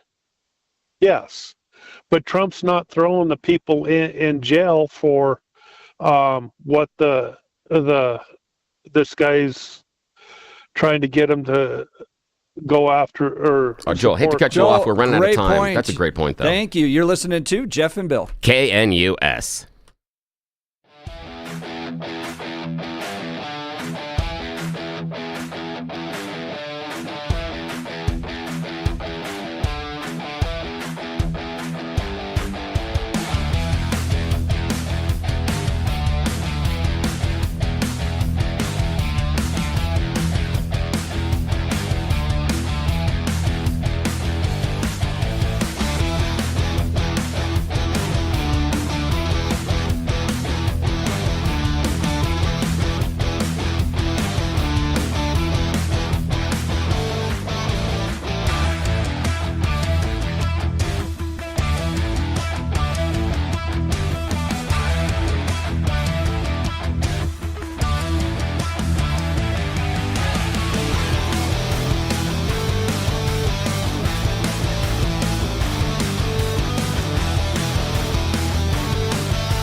It is 8 a.m. in the Mile High City on this Thursday, March 13th, 2025. Good morning, Denver, Colorado. You've tuned into the Jeff and Bill Show, News Talk 710 KNUS. I'm your co-host, Jeff Hunt, along with Bill Thorpe, bringing you the freshest insights and hottest takes from the right, left, and center.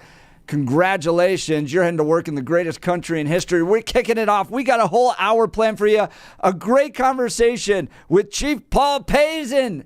I've known this guy from my time leading the Western Conservative Summit, and he's now Public Safety Fellow with the Common Sense Institute, former Chief of Police for the city of Denver. He walks into the studio here and he goes, "Bill Thorpe, you look familiar." Yeah. And I laughed. I go, anytime a chief of police says you look familiar, that's not good. maybe it was from the mugshot. Oh, there were so many things. That is awful. When a law enforcement or even former law enforcement official looks at you and gives you that squint like, I know this face and I'm not certain. This is, Are you on America's Most Wanted? Something like that. I'm going to be tased later in the show. I am so looking forward to this conversation because our friends over at the Common Sense Institute have put out a new report. It's coming out today. You're going to hear about it first. Colorado's crime and Aurora's experience with auto theft. Some new data coming out. You're not going to want to miss this conversation. The thing about this is they came at it from a very unique idea and how they look at certain models of law enforcement. And the most important thing that I think will resonate with their audience is how much money crime costs you.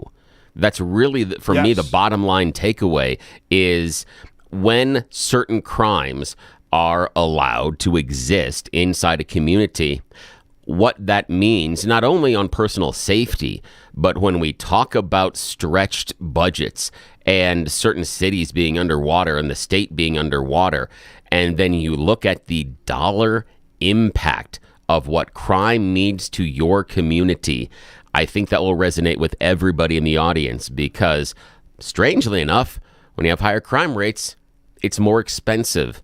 And the Common Sense Institute has done a wonderful job walking us through it. And former Chief Pazin will do that this morning as far as why, when certain crimes exist in communities, why it's more expensive for that community. We're not talking necessarily about rent prices going up or other things, but the overall impact of the money that is siphoned out of the community because of this crime.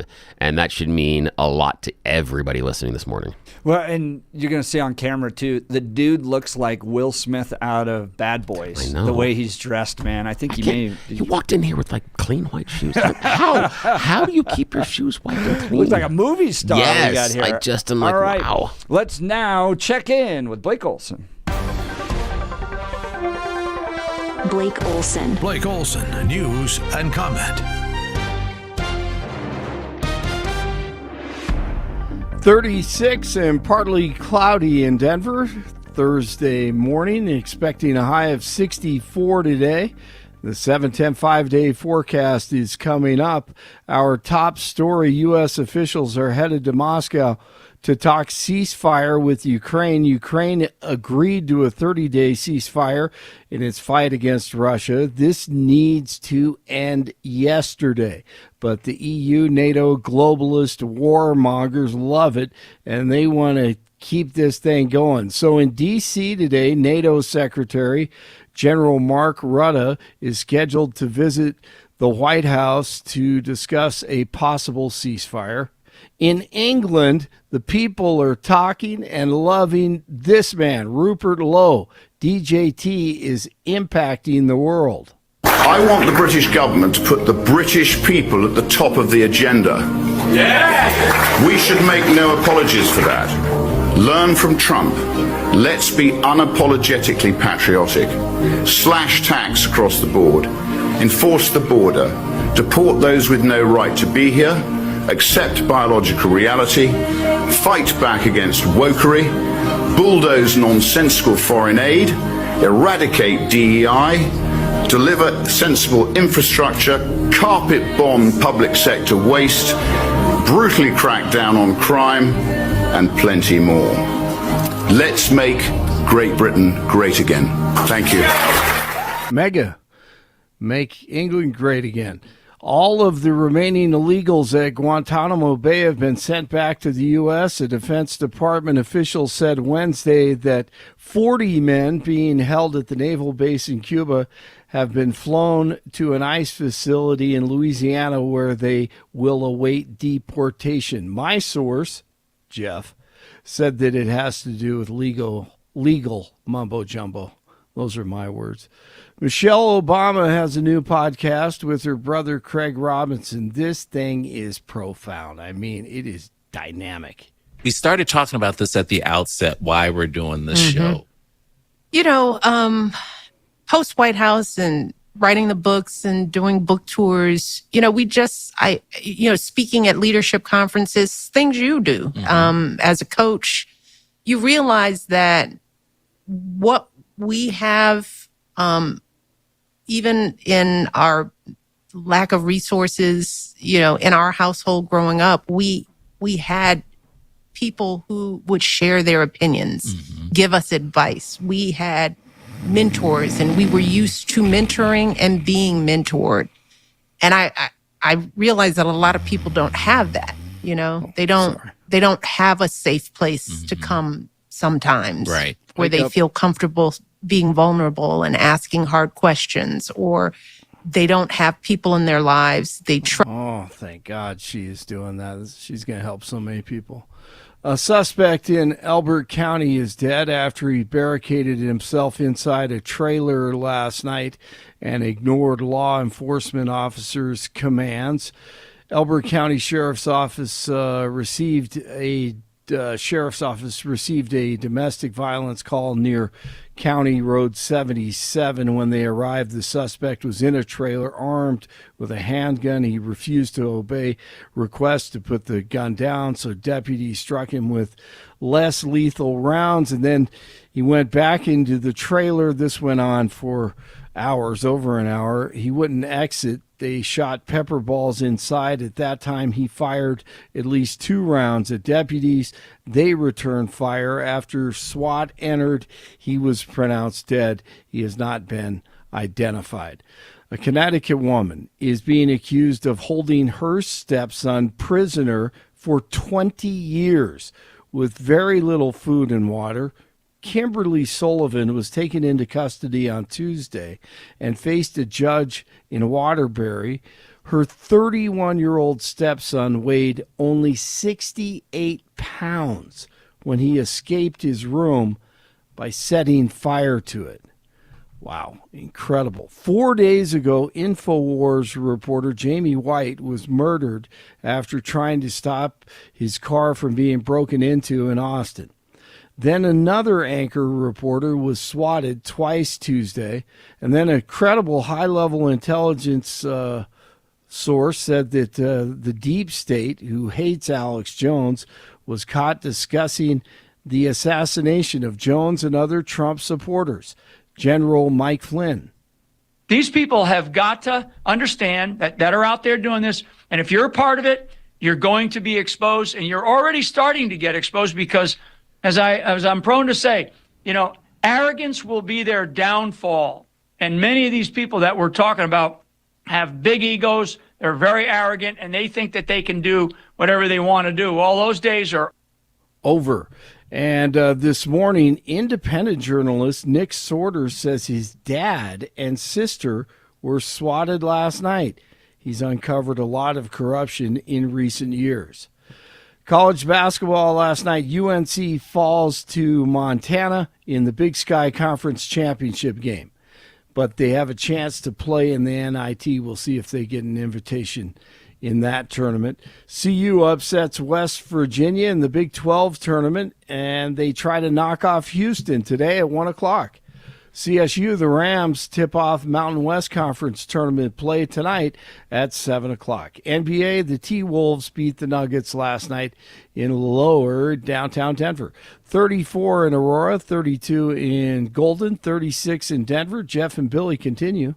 And Schumer is a Palestinian as far as I'm concerned. He's become a Palestinian.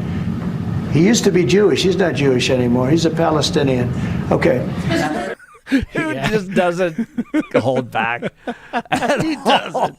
Keep it up, man. Just keep the gas, the pedal to the metal. I think we're in day 53, and it feels like 50 years, man. It is so tough to keep up with all this stuff, Jeff, as you well know. It is, but it's remarkable, man. It is the greatest. I love it. Blake Olson, News Talk 710 KNUS. One more day of mild spring-like weather for Denver, then a bit of an abrupt change comes for Friday and into the weekend with much colder temperatures, especially Friday and Saturday. Some wind and a few showers. Will be mid to upper 60s today, clouding up tonight. Lows will be in the 30s. For Friday, highs happen in the morning, 50s, then falling to the 30s by afternoon and evening and windy. During the day Friday through Friday evening, a few rain and snow showers passing through. Kind of a blustery day Saturday, cool, highs 40s, back to the 50s and 60s Sunday and Monday. Meteorologist on Day in the 710 KNUS Weather Center.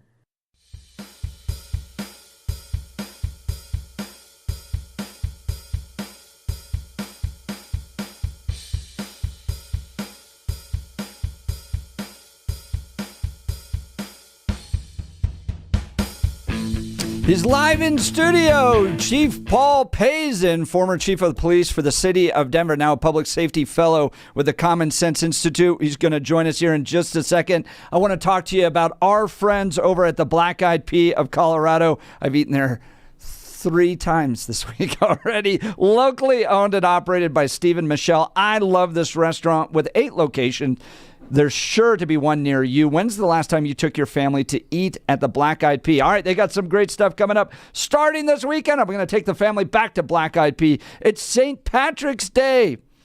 This upcoming Monday and this weekend, they've got you covered. Make sure it includes the Irish Feast, a 3-day celebration at the Black Eyed Pea starting this Saturday, March 15th to Monday the 17th. They'll have corned beef and cabbage, slow cooked overnight, served with 2 sides.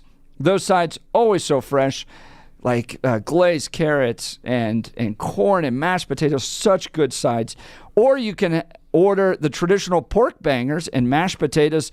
They'll have Irish pie and shepherd's pie. And then here's my favorite, a Reuben with sliced corned beef, sauerkraut, Swiss cheese, and Thousand Island dressing on toasted marbled rye. So many choices and also good. Traditional Irish cheer will be there and available as well. So don't miss the Irish Feast at the Black Eyed Pea. I love everything about this restaurant. I know you will too. Let them do the cooking for you and keep it in Colorado. Support a great patriotic local business owner, Steve and Michelle, and visit the Black Eyed Pea near you. All right, Chief.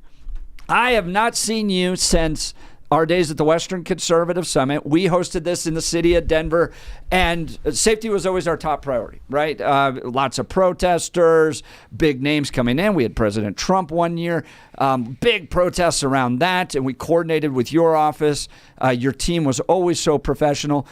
And what I love, Chief, is that you always came by to say hi. You know, a lot of people, those conservatives over there, those political guys, we're going to let them do their thing, and hopefully they get out of town quickly. That's somehow some political leaders in Denver have treated us. But you always came by, always checked in on us. We're very personable, very professional, loved working with DPD. Great to see you, brother. Well, it's great to be here. It's great to see you. I miss those times. I miss being able to say hi and visit with you. And I'm so glad that you got me on the show so we can talk a little bit. Yeah, 4 years, chief of police, a storied 28-year career with Denver Police. And now you're over at the Common Sense Institute. You guys got a big report out today. Let's dive into it. What are you guys reporting on? Well, thank you so much for giving us an opportunity to talk about the research that we do at the Common Sense Institute. Really, it's about studying the impacts of policy here at the state level. As it's widely documented, widely talked about, Colorado has a crime problem, in particular auto theft.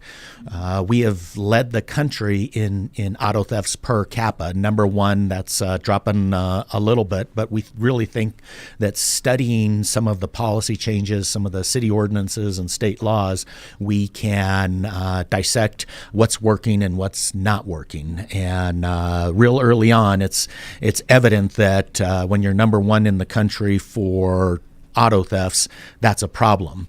And what our report here studied is the proactive efforts, the work that the Aurora City Council, the Aurora leadership did to try to address a problem that was impacting their community. Yeah. Well, and they decided to step up enforcement, right? And that's making an impact, your study shows. It is. What the research has shown, what the data indicates is, we had this trend line of auto thefts just going up and up, and the people of Aurora said, hey, not in our community. And so they enacted a tough ordinance that holds accountable individuals who steal cars. Now, the state legislature previously had watered down this crime. It was a felony to steal any car. And then they said, well, it depends on the value. So single mom driving a Honda Civic to get to work, get the kids to school, if somebody stole her car, that person was only facing a misdemeanor, a slap on the wrist. And what we saw immediately after the change in statewide legislation was increases in auto theft. And then we further watered down some of the accountability pieces. When somebody was arrested for that type of crime, they were immediately released and repeating the type of criminal behavior. So what Aurora did is they passed a city ordinance that says we take this serious, and the results of this study show that they have seen a significant decrease, 6% decrease in auto theft. And if you project out what that means, it appears that they have reduced the projected auto thefts by more than 700 in their community, meaning more than 700 people are now not the victims of this crime. And that ordinance would increase the penalty and then encourage police to really go after and prosecute these guys too. I know we saw recently they're now going to allow pursuits back into Aurora of cars, and I guess that was taken away too. But the change was we're empowering police to go out there and chase these guys down, and when you get caught, the penalty is going to be more severe than it was in the past. Is that right? So 100% correct on the penalty side of things. A mandatory jail time period here. And again, when we have state legislation that the law actually is get them out of jail as quickly as possible with PR bonds, $1 bonds, $2 bonds, there was really a cause and effect of that type of watered down accountability that we saw across the entire state. And in 2022, Aurora said no more. And so what this study shows is they really led the way. They have a significant reduction, which is great. And they really helped, again, with some outside pressure to push the state legislature. So in 2023, a year after Aurora's legislation, the state looked at this and re-felonized auto theft. And we're seeing statewide decreases, but at a much smaller rate than what Aurora's decrease is. So really, the bottom line is when you hold individuals accountable for criminal behavior, it deters future criminal behavior.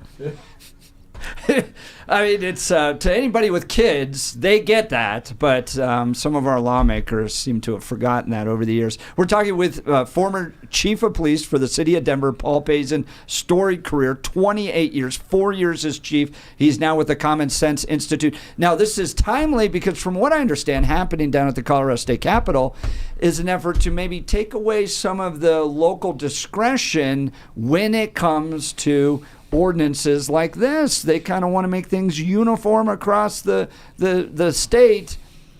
Give us your perspective on that.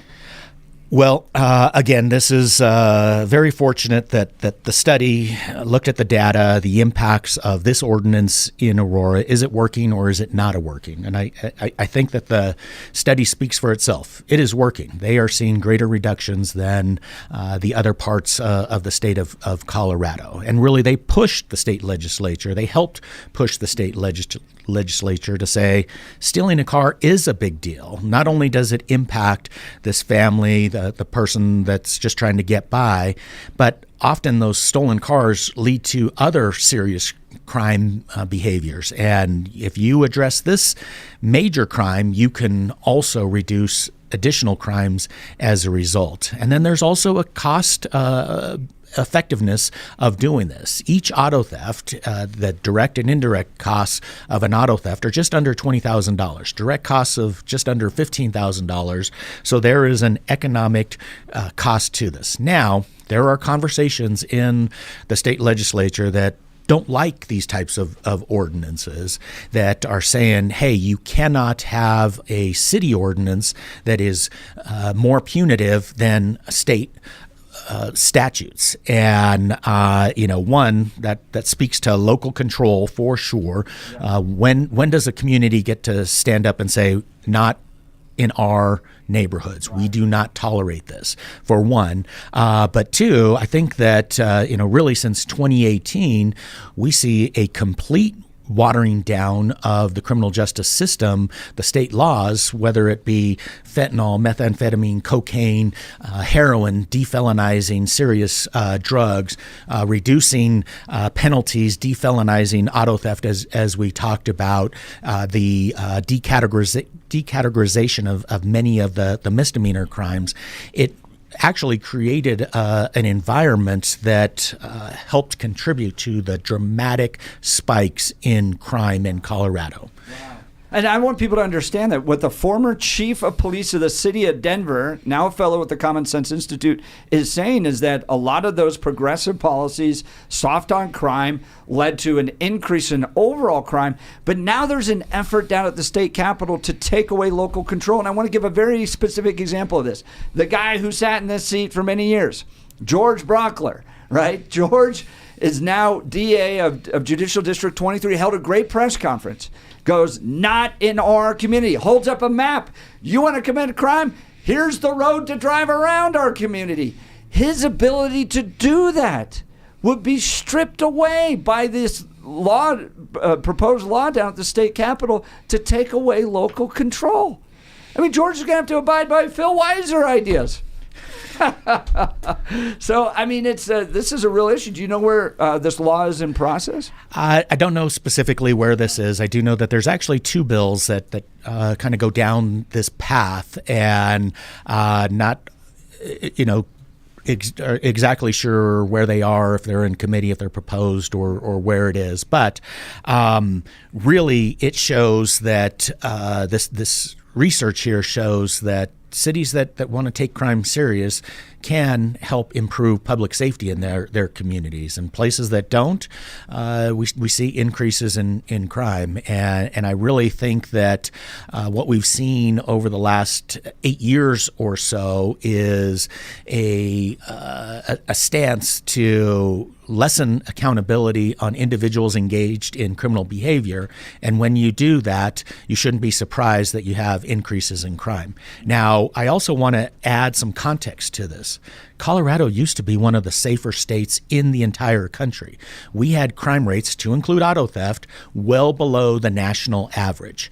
And when we started tinkering with these laws, with these state statutes, when we started watering them down, when we started defelonizing these, decategorizing, changing the thresholds for these particular laws, we saw a direct correlation of increases in property crimes and violent crimes. And Colorado still is in the top 10 in crime rates in the recent FBI statistics. We shouldn't be in that horrible position, that crime not only has an impact on the victims, whether it's a violent crime or a property crime, but there's a significant economic impact. And if we were to apply Aurora's ordinance across all crimes statewide, it would actually have an economic benefit of $1.8 billion for our community when you start looking at cost per crime.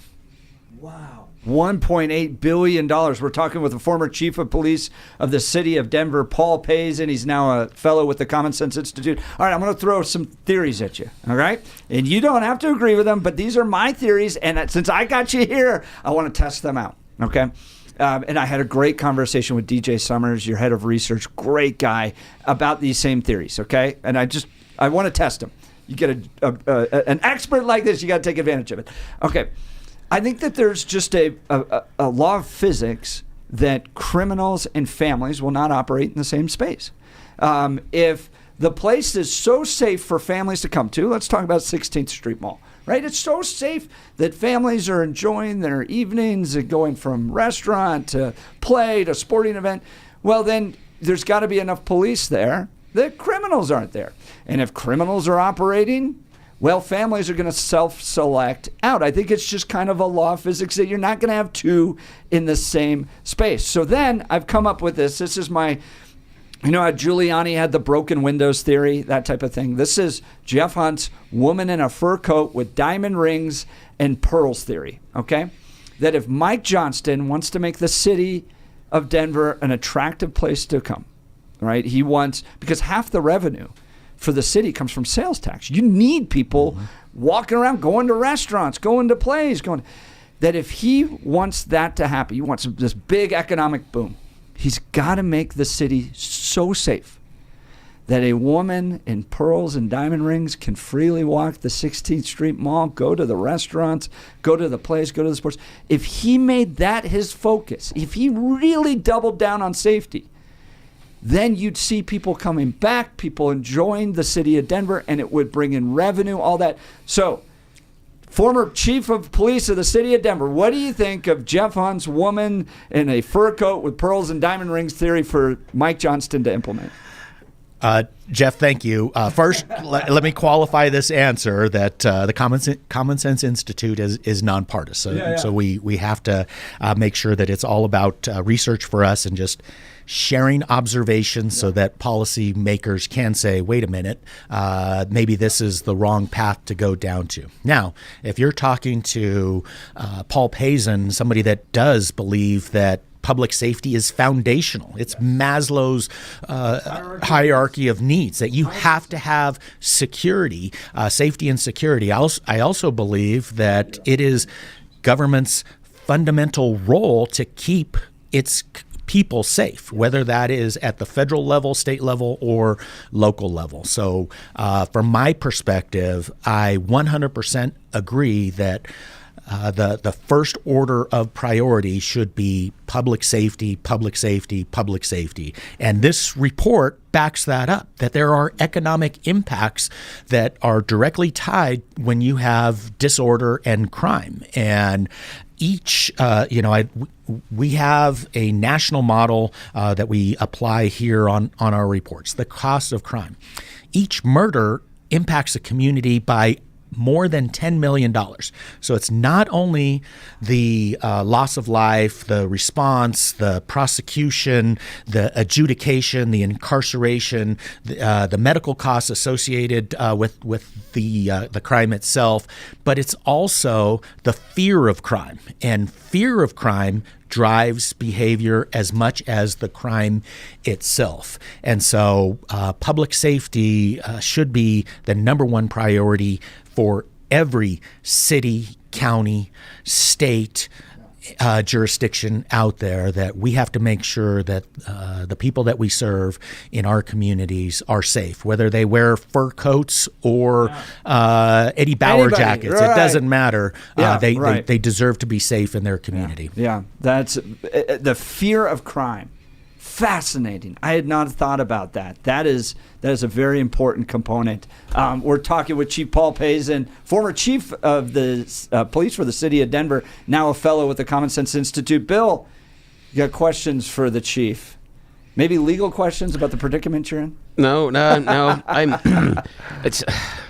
So what I'm looking at, as far as when we're talking about economic impact of enforcing these laws, and I understand what Jeff was saying about the idea that families and crime can exist, but we've seen communities around Colorado and around the nation in which crime and families do exist, and some of that is based on economic functions.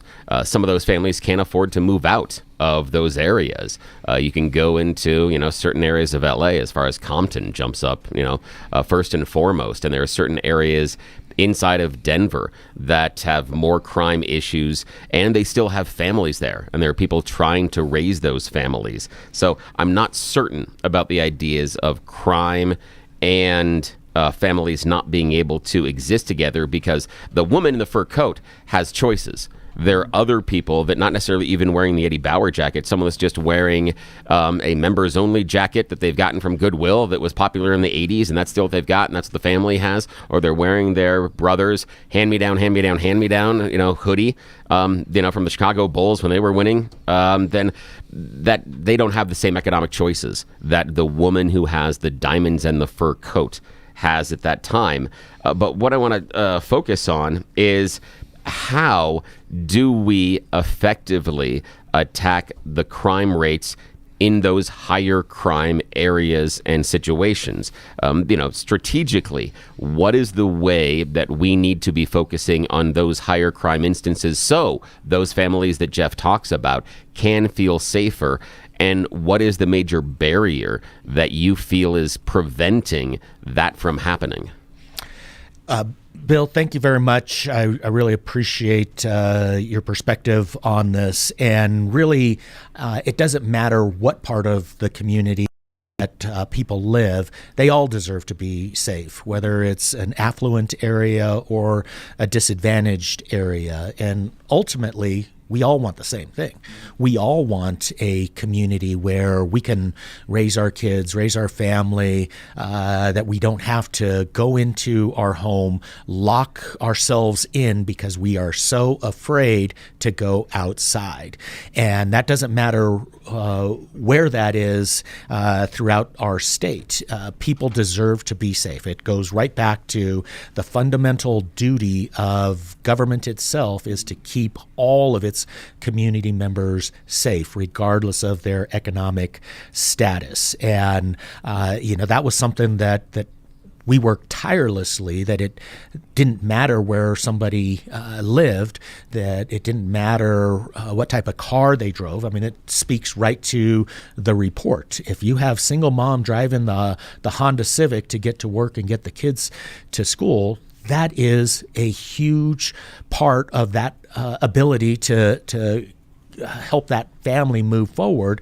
And then you have a state legislature that says, oh, well, that's not a felony. Only the Porsche that gets stolen from an affluent person should be a serious crime. So really, a lot of these feel-good policies that the state made, they actually hurt the hardworking, disadvantaged communities throughout our state. And I applaud Aurora for saying, hey, we don't care if it's an expensive car or an inexpensive car that's stolen. We're going to hold people accountable. And they really push policymakers at the state to do something different. Now, I appreciate that. Now, Chief Paul Pazin joining Jeff and Bill live, Public Safety Fellow, Common Sense Institute. I see at the clock we are at 33, so I know, Jeff, that Jeff's about to tell me that we have to step aside. So what I want to tease here is we talked about the enormous savings that enforcing some of these penalties and cutting down on auto theft had in Aurora, and you made a wonderful example of extrapolating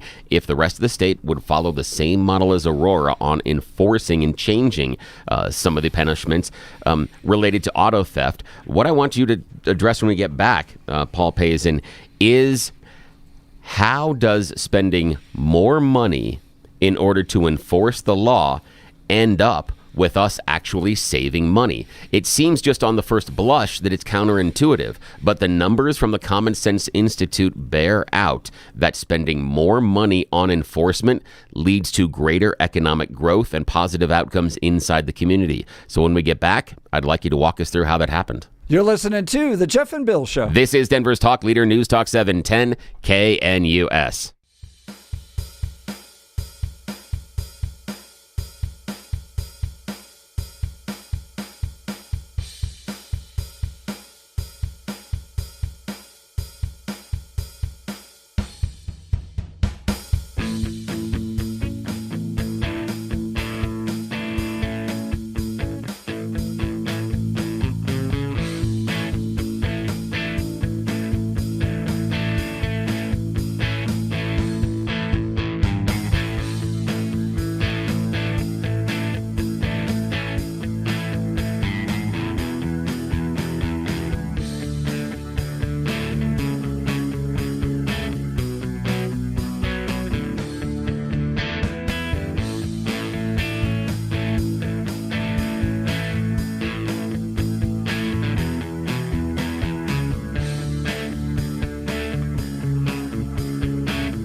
Welcome back. Yeah, welcome back to the Jeff and Bill Show. Joining us live in studio, he looks like Will Smith right out of Bad Boys, one of my favorite movies. Chief Paul Payson, he looks like a movie star today. So go to X or YouTube, you can see. He's a public safety fellow now with Common Sense Institute, former chief of police for the city of Denver. Always great working relationship when we hosted the Western Conservative Summit downtown. Very professional. All our attendees felt safe. We had to coordinate with him, Secret Service when we hosted Trump. And never really any major incidences, and I attribute that to his great leadership. Thank you, Chief. And then he walks in the station here and goes, "You look familiar, Bill Thorpe." I'm like, crap. Bill Thorpe. Bill, go ahead. Again. The question you had for the Chief. Yeah, I want to reset just in case people are joining us a little bit later. I just asked former Chief Paul Payson about the idea of the money. Now, inside of the report from the Common Sense Institute, they took a look at Aurora increasing mandatory jail time and penalties associated with auto theft. Now, you would assume once that happens, yes, auto theft numbers dropped comparatively versus the rest of the state. But the interesting thing was the economic benefit, the amount of extra money that was seen inside of the community because of the lack of crime. And the Common Sense Institute extrapolated that if the state would follow the example of Aurora, it would be an additional $1.8 billion in positive economic impact across the state of Colorado. That is significant, especially with all of us struggling to put food on the table, to keep the roof over our head, and with the people whining under that gold dome about needing extra tax money. When we're spending extra money, they get extra tax money. So what I'm asking former Denver Police Chief Paul Payson to walk us through is, how does spending the extra money on crime enforcement in Aurora lead to more money? It would seem counterintuitive that we're going out there to spend more money, but that leads to more money. How did it happen? Bill, I'm going to tie directly to the report, but then I'm going to also bring Jeff's point in as well. So if we look at Aurora and the 6% decrease, or the 723 fewer auto theft incidences that didn't occur, the savings there, that's $16 million for the city of Aurora. Now, we all have talked about inflation for quite a while now. Really, when you put an economic model towards crime, you can look at crimeflation. So what we see here, if we apply Aurora's model and that $1.8 billion, we could save each Colorado household $774 per year. That's the cost of crime that impacts each household in the state of Colorado, just for one type of crime, or a way that we could improve this is just by stepping up the accountability piece for individuals engaged in criminal behavior. Now, those are direct costs. You've heard me talk a little bit about the cost of crime, direct and indirect. The indirect cost of crime, that fear of crime that we talked about, whether it's a family that wants to go across the street to the park, but they're afraid that something's going to happen to them when they open up their front door, or if it's a individual, whether they're in a fur coat, Eddie Bauer coat, or members only jacket that wants to go to a business district, if they don't feel safe, then they make different choices.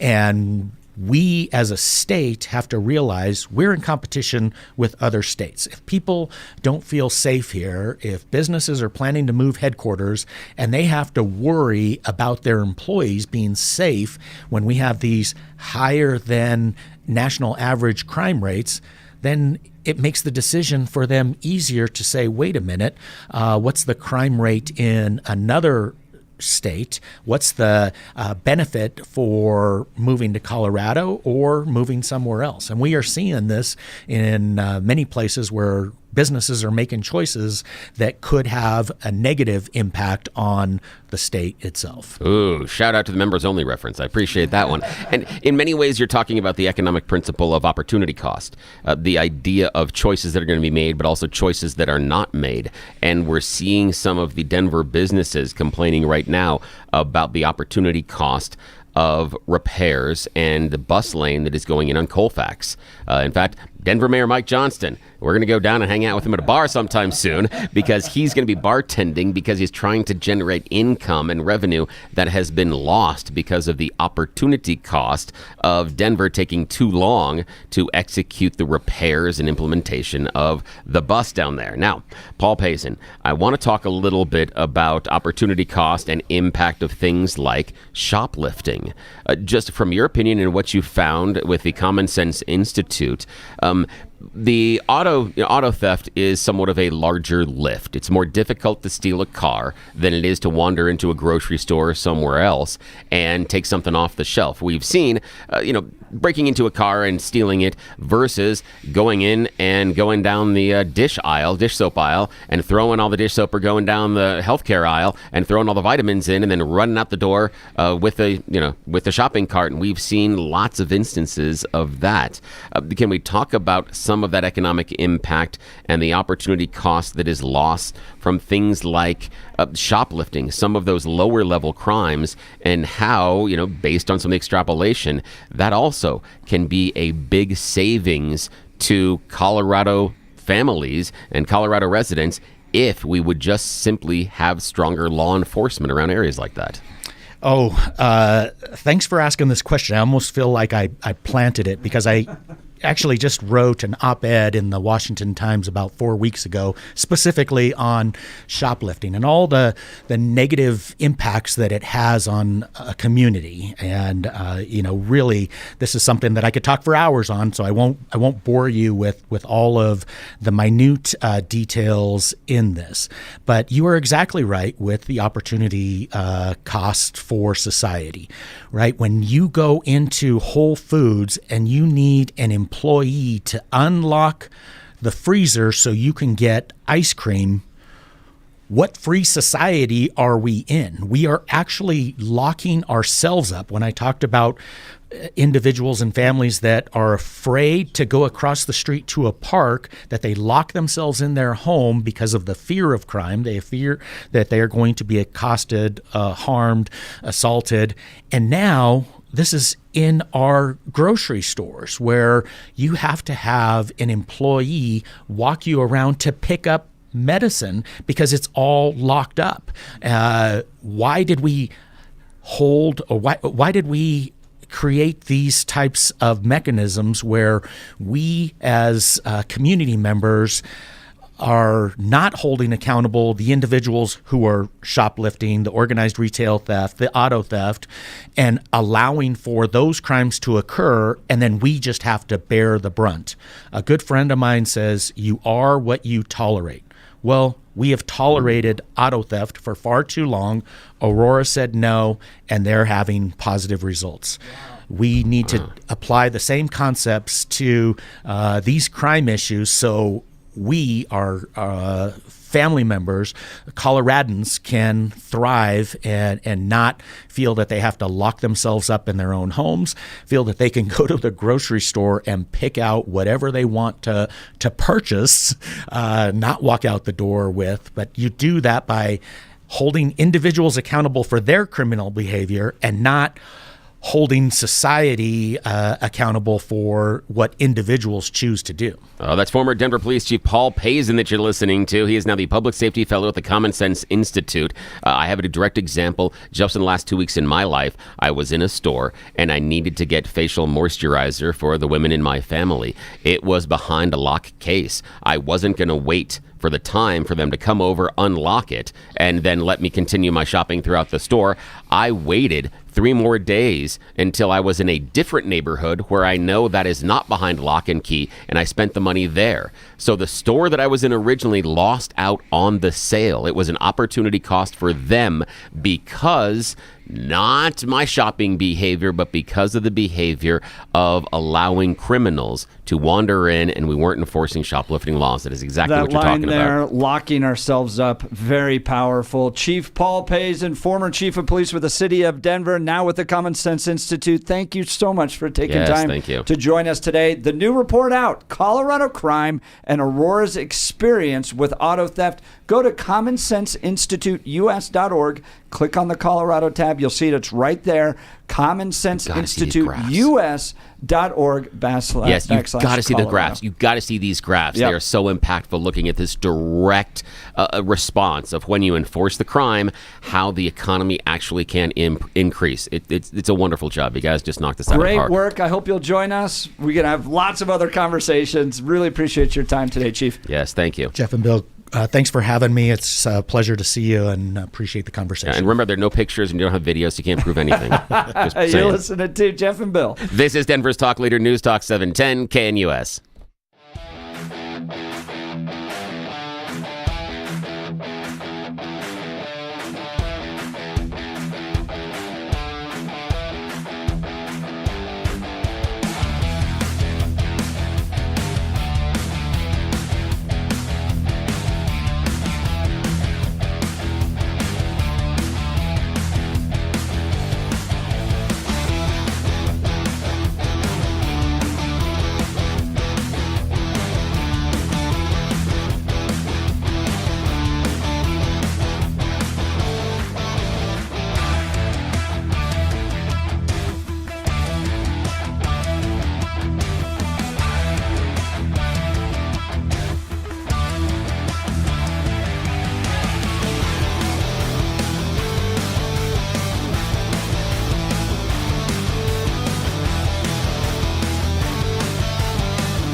Welcome back to the Jeff and Bill Show. Important new research coming from the Common Sense Institute. Go to commonsenseinstituteus.org. Click on the Colorado tab.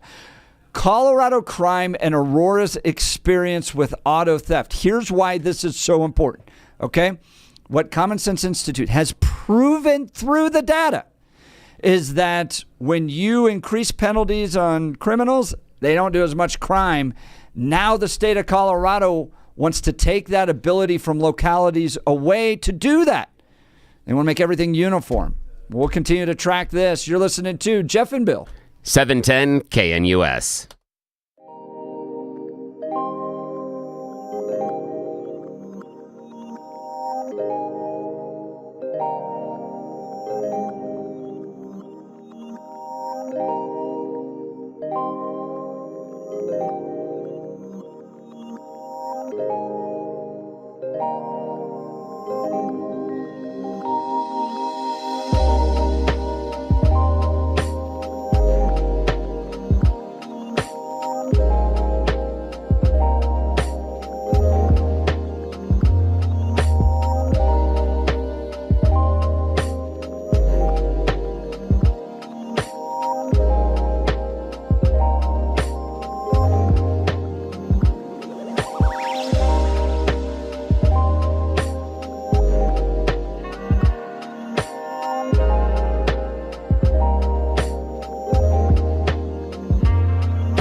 It is 9 a.m. in the Mile High City on this Thursday, March 13th, 2025. Good morning, Denver, Colorado. You've tuned into the Jeff and Bill Show, News Talk 710 KNUS. I'm your co-host, Jeff Hunt, along with Bill Thorpe, bringing you the freshest insights, hottest takes from the right, left, and center. Great conversation with a former chief of police for the city of Denver, Paul Pazin, as he's now over with the Common Sense Institute, really showcasing what I think most people know and understand when you're tough on crime, there's less crime. Wow. Yeah, I do think though that some of the thing that was discovered is we can assume there's less crime, but the thing that was interesting was the economic benefit and the direct impact by not having that crime. I mean, if I can go back to some of the notes that I had, Chief Payson talked about the idea that if you would implement some of Aurora's changes around auto theft across the entire state, you would see families save over $770 a year. Right. And he said that the impact of there were approximately 723 fewer auto theft incidents inside of the city of Aurora after they changed their rules, and that economic impact meant a positive net of $16 million. And where they derive that from is 1, the car's not lost. 2, other crimes aren't committed. 3, the people impacted by that crime also are able to be more productive members of society and go to the job and make sure they can pay the taxes, everything else that comes out with it. And one of the things I think he did a wonderful job explaining is that when the Democrats in charge under the Golden Dome decided it was the value of the car that would determine the punishment. Right. How that, the Cherry Hills dude that's got 3 BMWs doesn't hurt so much as the mom with the Civic. Yeah, right. And it's the only car in the family, and and mom is either a single mom or maybe it's a husband, and they're working split shifts because they only have the one car. So one of them's working overnights and one of them's working days. And if that car is out of commission, none of them get a paycheck. And what that means. That was cool. You know what you can do with that extra income? Ooh, Head what? on over to the Hudson Gardens. Oh, yes, you can. That's one of my favorite places. I love this place, and we're going to talk with the events manager over at the Hudson Gardens on some exciting new things coming up. Beautiful garden location right near downtown Littleton. I've been to a number of events there, hosted events there. It's great. If this goes well, we could maybe pitch for like the Jeff and Bill Festival or something. Just, I don't think she's listening right now, so I don't think Jennifer's there. So I'm just saying that, maybe we could work this out. Yeah, but we'll talk about that later. Okay, we did 2 events at the Hudson Gardens in 2012. Yeah. Both women's for Mitt Romney events. Interesting. And I've got a really fun story with a particular country music star and former Denver Bronco football player. Ooh. That we did an event with there as well. So lots to talk about with the events manager for Hudson Gardens coming up. Jennifer's going to be with us. But first, now is time with Blake Olson. Blake Olson. Blake Olson, news and comment. 44 and partly cloudy in Denver Thursday morning. Expect a high of 64 today. The 7-10 5-day forecast is coming up. Our top story, DJT says a 200% tariff will be placed on all alcoholic products from the European Union. On Truth Social, he said that it'll be in response to a 50% tariff on whiskey implemented by the EU, the globalists who love war, by the way. Speaking of that, the U.S. officials expected to discuss the possible ceasefire with Russian officials in Moscow today. Ukraine agreed to a 30-day ceasefire in its war against Russia. In D.C., the NATO Secretary General will be at the White House, where he will likely discuss a possible ceasefire with 47. A key inflation indicator is showing no change in February. The flat producer price index numbers came as analysts were expecting a 0.3% increase. A judge says that he will decide soon on where the case of pro-Hamas activists facing possible deportation will be argued. White House says that Mahmoud Khalil's pro-terrorist activism at Columbia University was anti-Semitic and pro-Hamas. Some people saying, hey, what about free speech? Isn't that what he was exercising while he was wreaking hell and havoc in Manhattan? Joshua Scharf from the Independence Institute on with Jeff and Bill this morning. Engaging in speech or engaging in, promoting a position that you disagree with. I mean, that's what the First Amendment's there to protect.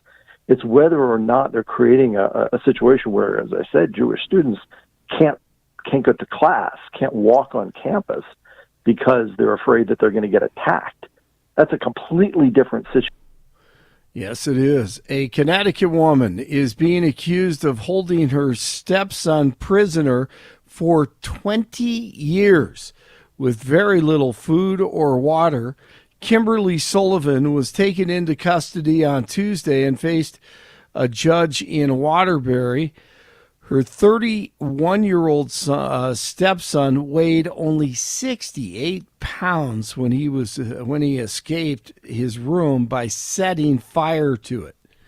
Paul Pazin, Common Sense Institute, former Denver police chief, says, guess what? Numbers don't lie. They have found that being tough on crime actually works, and that's what Aurora did. So what Aurora did is they passed a city ordinance that says we take this serious, and the results of this study show that they have seen a significant decrease, 6% decrease in auto theft. And if you project out what that means, it appears that they have reduced the projected auto thefts by more than 700 in their community. And also, obviously helps the economy, or maybe not obviously. Now, some knuckleheads at the state capitol pushing the idea of taking away local control, and that would not help cities like Aurora, which is taking crime seriously and creating a safer city. DEI activists from the FAA, Shelton Snow, allegedly helping DEI candidates cheat on the air traffic controller test. We're going to make sure that everything that we click on, and you're going to even have to go back to your resume and make some changes, because one of our members and I have caught something, and we want to go back and we want to fine-tune those details. And I guarantee that will give us the very best feeling that we could ever get in applying for this. Won't give us a good feeling when we get on the planes. UNC falls to Montana last night in the Big Sky Conference Championship game. They still have a chance to make the NIT. CU upsets West Virginia in the Big 12 tournament, and they try to knock off Houston today at 1 o'clock. And the Rams from CSU, they tip off the Mountain West Conference tournament tonight at 7 o'clock. In the NBA, the T-Wolves over the Nuggets in lower downtown Denver, 41 in Littleton, 42 in Westminster, and 44 in Denver. Jeff and Billy continue. But we're signing an executive order banning all ugly people from coming back into our country. Sean and Farage. she is the ugliest person, both inside and out. So it is my distinct honor to announce that Rosie O'Donnell has left the United States for good. This is what we voted for. This is what we wanted. And this is the winning and promises made, promises kept as we make America great again. Goodbye and good riddance, Rosie O'Donnell. Nobody is going to miss. You got that right. Blake Olson, News Talk 710 KNUS. One more day of mild spring-like weather for Denver, then a bit of an abrupt change comes for Friday and into the weekend with much colder temperatures, especially Friday and Saturday. Some wind and a few showers. Will be mid to upper 60s today, clouding up tonight. Lows will be in the 30s. For Friday, highs happen in the morning, 50s, then falling to the 30s by afternoon and evening and windy. During the day Friday through Friday evening, a few rain and snow showers passing through.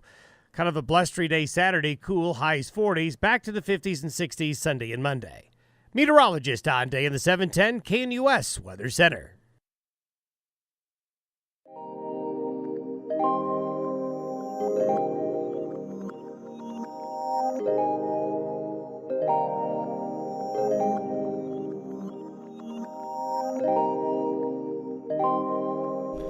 All right, so one of the best communities in Denver is the city of Littleton, and go to restaurants there. You know, we love the Melting Pot. It's where my wife and I go for special occasions.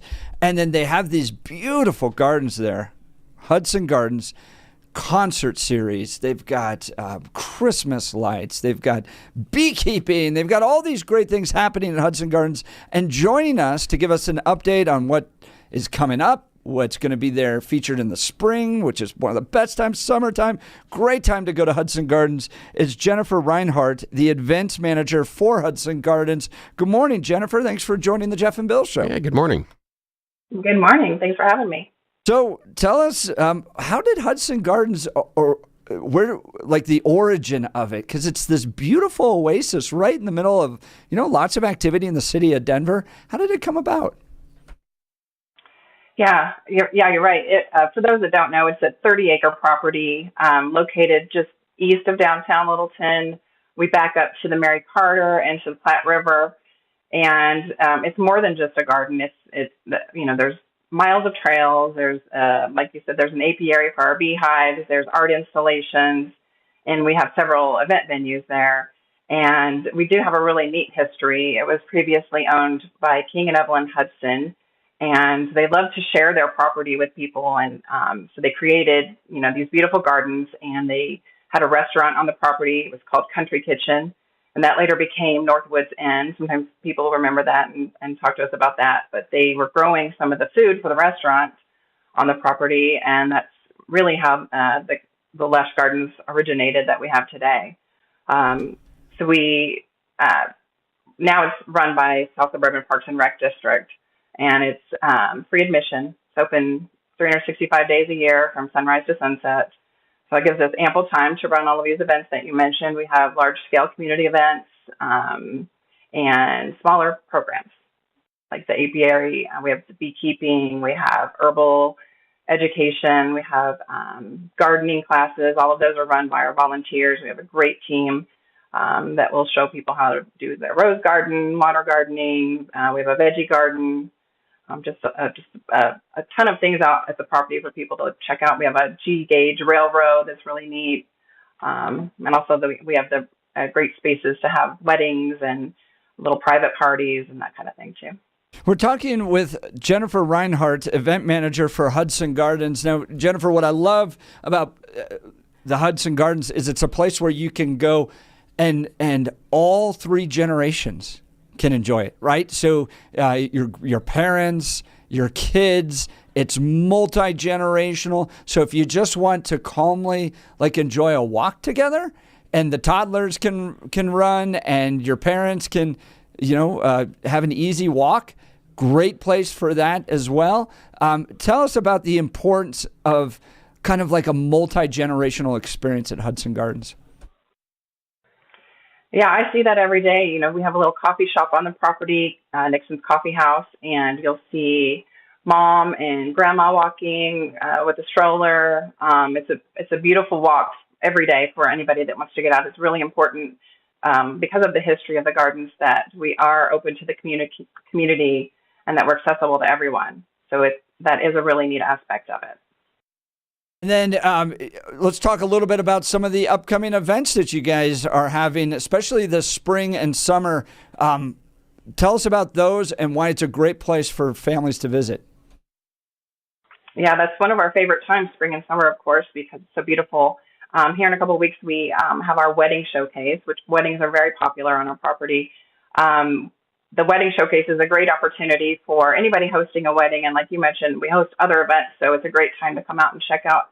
We have a curated list of caterers and beverage caterers and florists, DJs, event planners, and that type of thing. So you can come out, you can sample all of the foods from 7 different caterers, sample the drinks. If you're planning any kind of party, it really is a great time to do your one-stop shopping, really. After that, of course, the spring's coming, so we have some rose and vegetable gardening classes. To your point about the generational, we have a play, a Star Wars themed production later in the month, and we'd love to be able to utilize any Littleton business. So we have worked with the chocolate therapist from downtown Littleton, and we're doing a chocolate and tea. Last month we had a chocolate and wine tasting. So we offer a lot of community events, but we also offer those smaller family-focused events as well. You're listening to Jennifer Reinhardt, events manager at Hudson Gardens. I love the fact that you talked about the wedding and event space. We are getting into wedding season. This is the time in which everybody's starting to choose their event space, looking at where they go.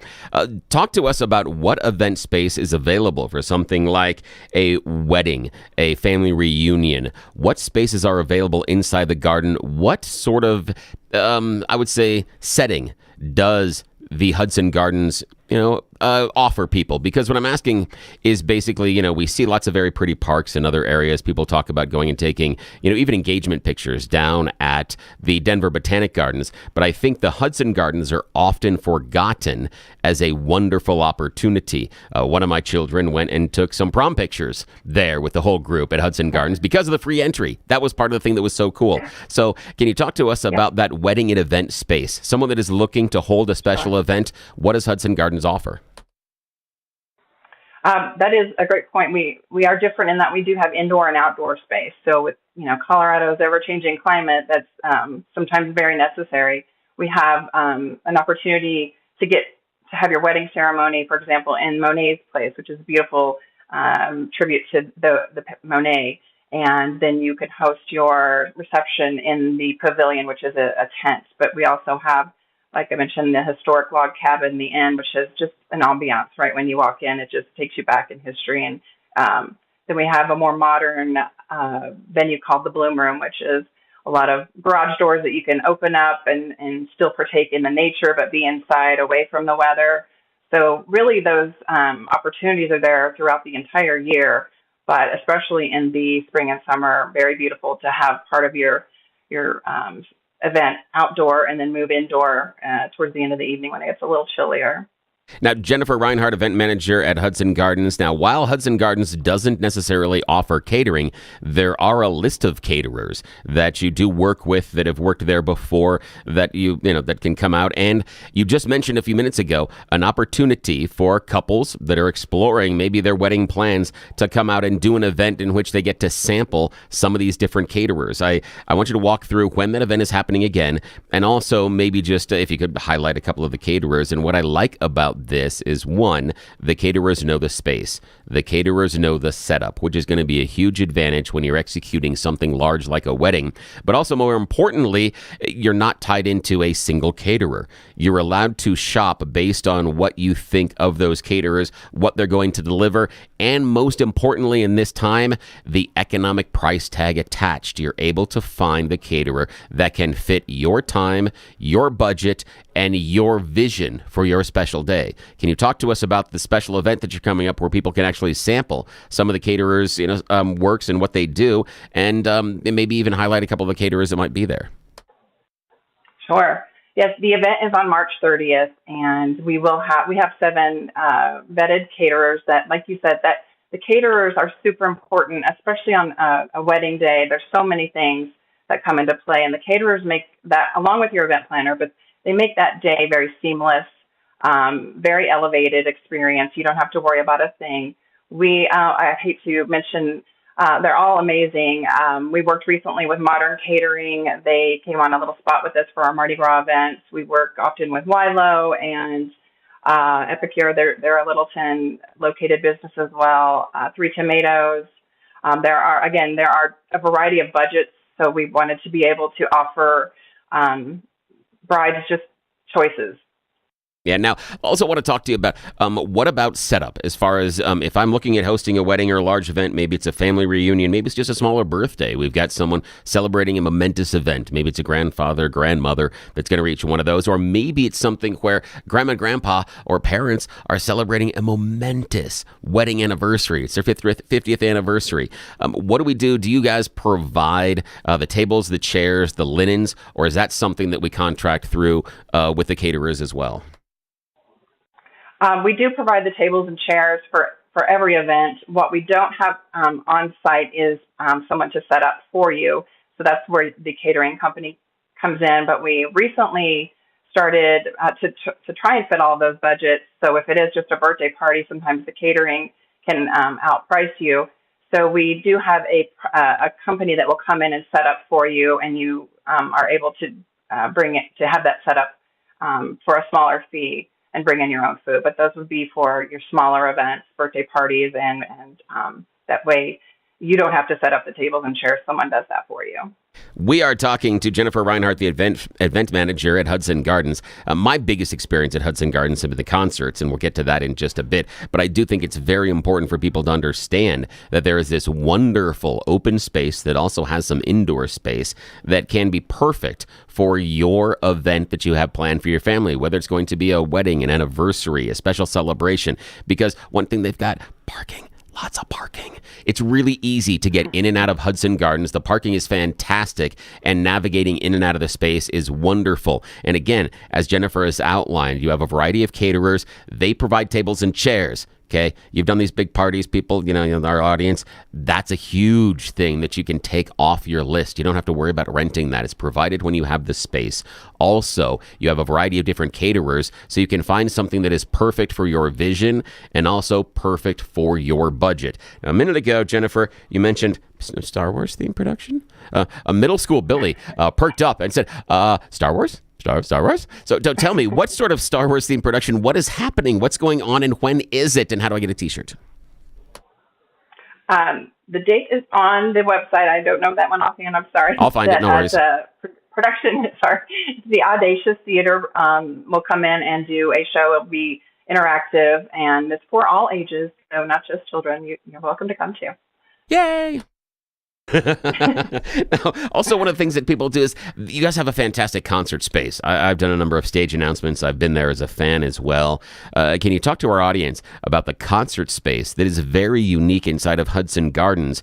Because much like the concert series that has become popular at the Denver Botanic Gardens, it is an outdoor space. It's kind of a mini amphitheater per se, but more than that, it's hanging out with friends and family in a very relaxed yet intimate setting where you get to see live music.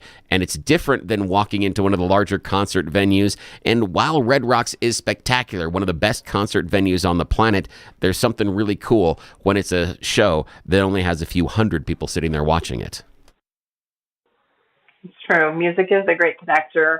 And we this year we are hosting one live music event, Red, White, and Rock. And we'll be announcing the artist for that on April 15th. That show is our Independence Day celebration, and we'll end with a 12-minute fireworks show finale, which will be really exciting.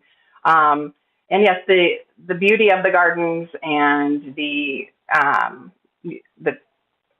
a kind of a boutique amphitheater space. You are you don't feel you feel really close to the artist when you're able to get that close to the stage, and it's just a really great time under the stars, right?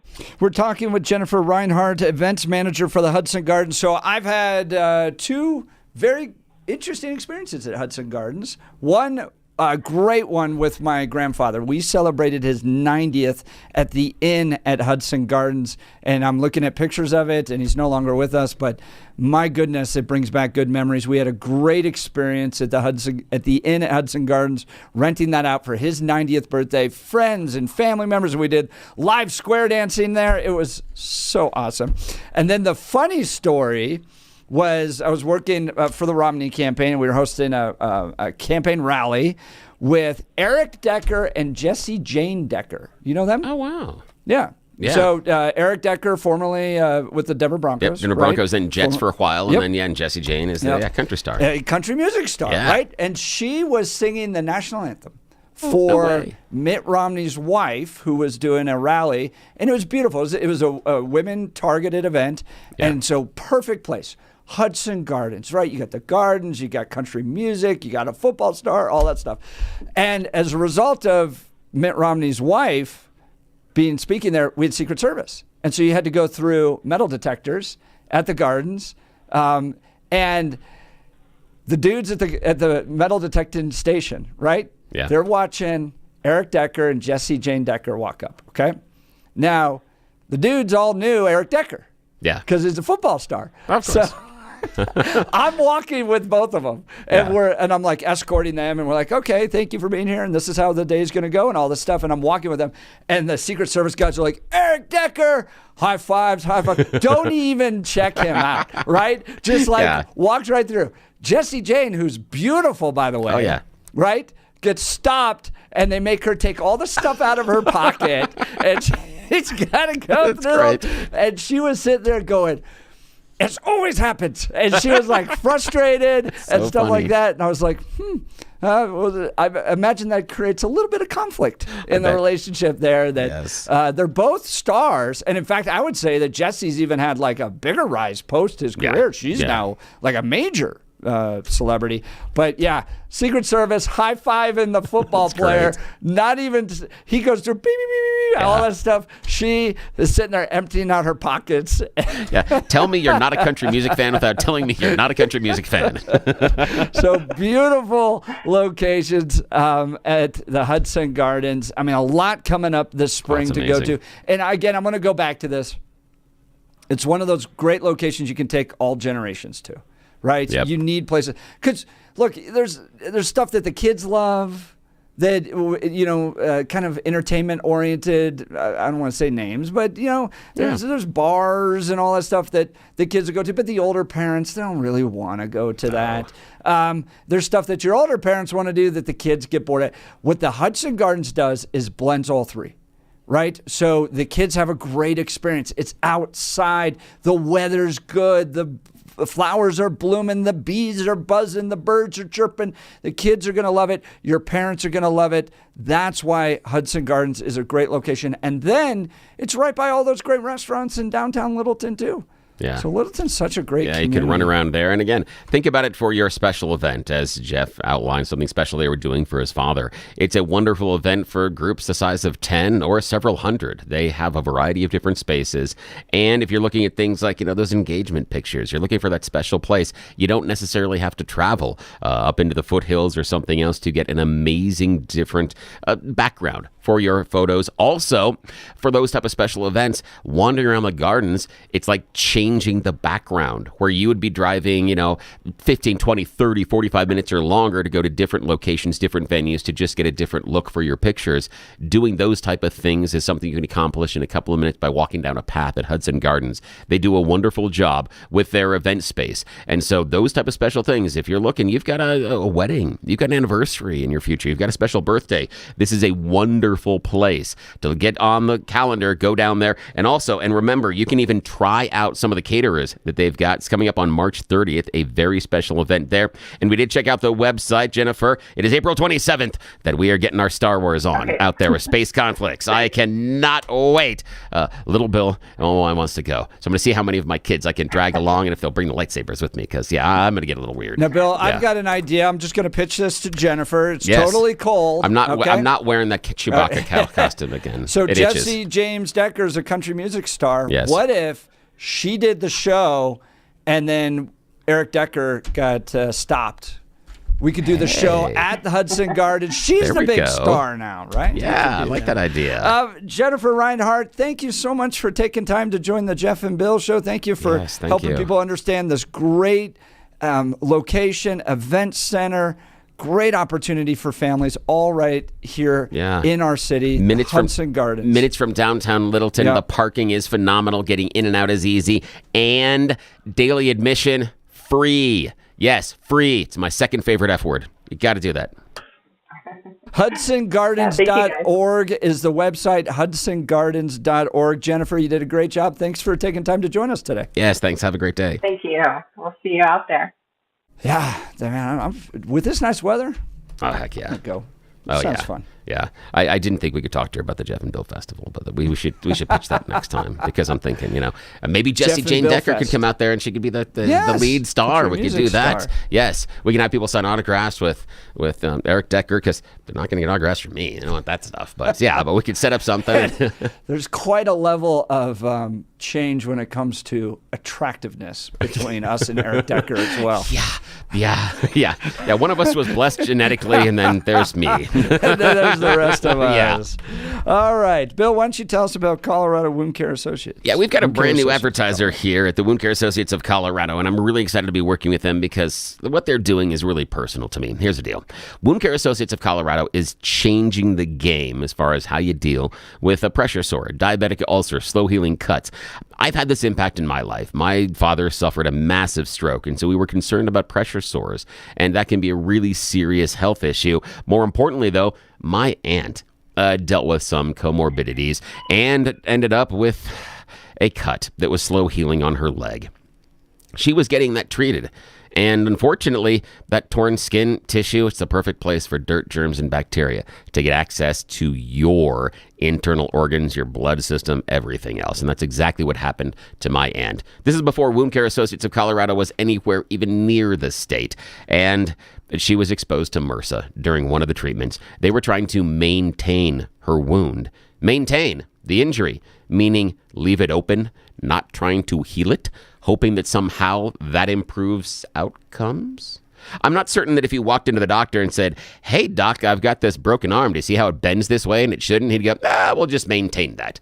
No, sir. I think I need a second opinion, and you worry me a little bit. You'd walk right out of that office. But yet you go to some of these wound treatment facilities, and they're just going to maintain the wound. That is not what happens with Wound Care Associates of Colorado. They understand that when you don't fix the problem, it doesn't fix the problem. Get it?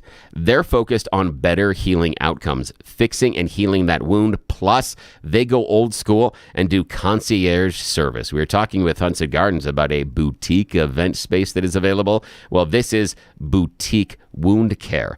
The certified wound care nurse practitioner comes to your home and treats your wound in the comfort and privacy of your space. You're not traveling somewhere. You're not waiting in a waiting room, and you're not going to the doctor's office, and you're not going to a hospital where all the sick people are.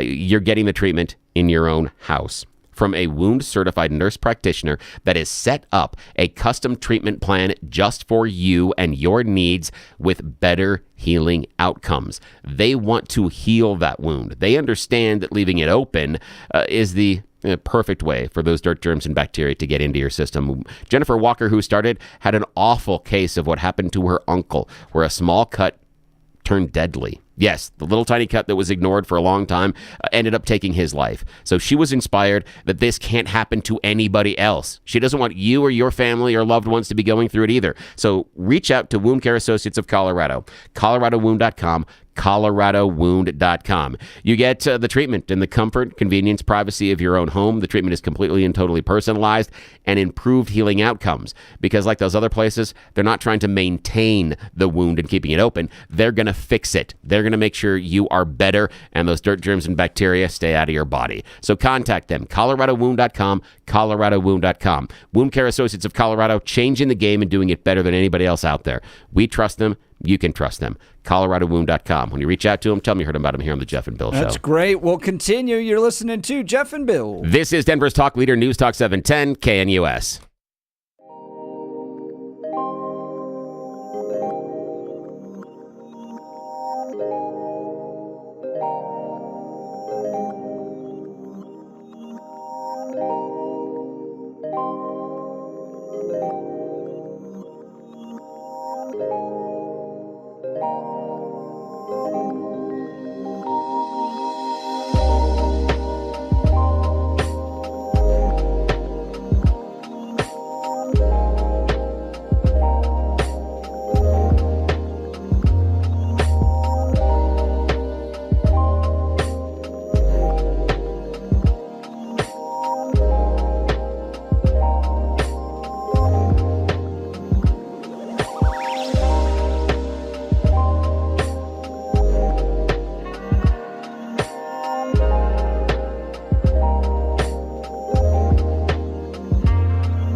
Welcome back to the Jeff and Bill Show, and a special thank you to Jennifer Reinhardt, events manager at the Hudson Gardens, giving us a little preview of things coming up and a good encouragement to get the family out there for this great free activity. Wonderful location. Our family's hosted events there, and it was perfect for us. So go check out Hudson Gardens, especially the spring, hudsongardens.org. Let's go back to the phone lines. Johnny, Denver. Good morning, Johnny. What's on your mind? Morning. Good morning.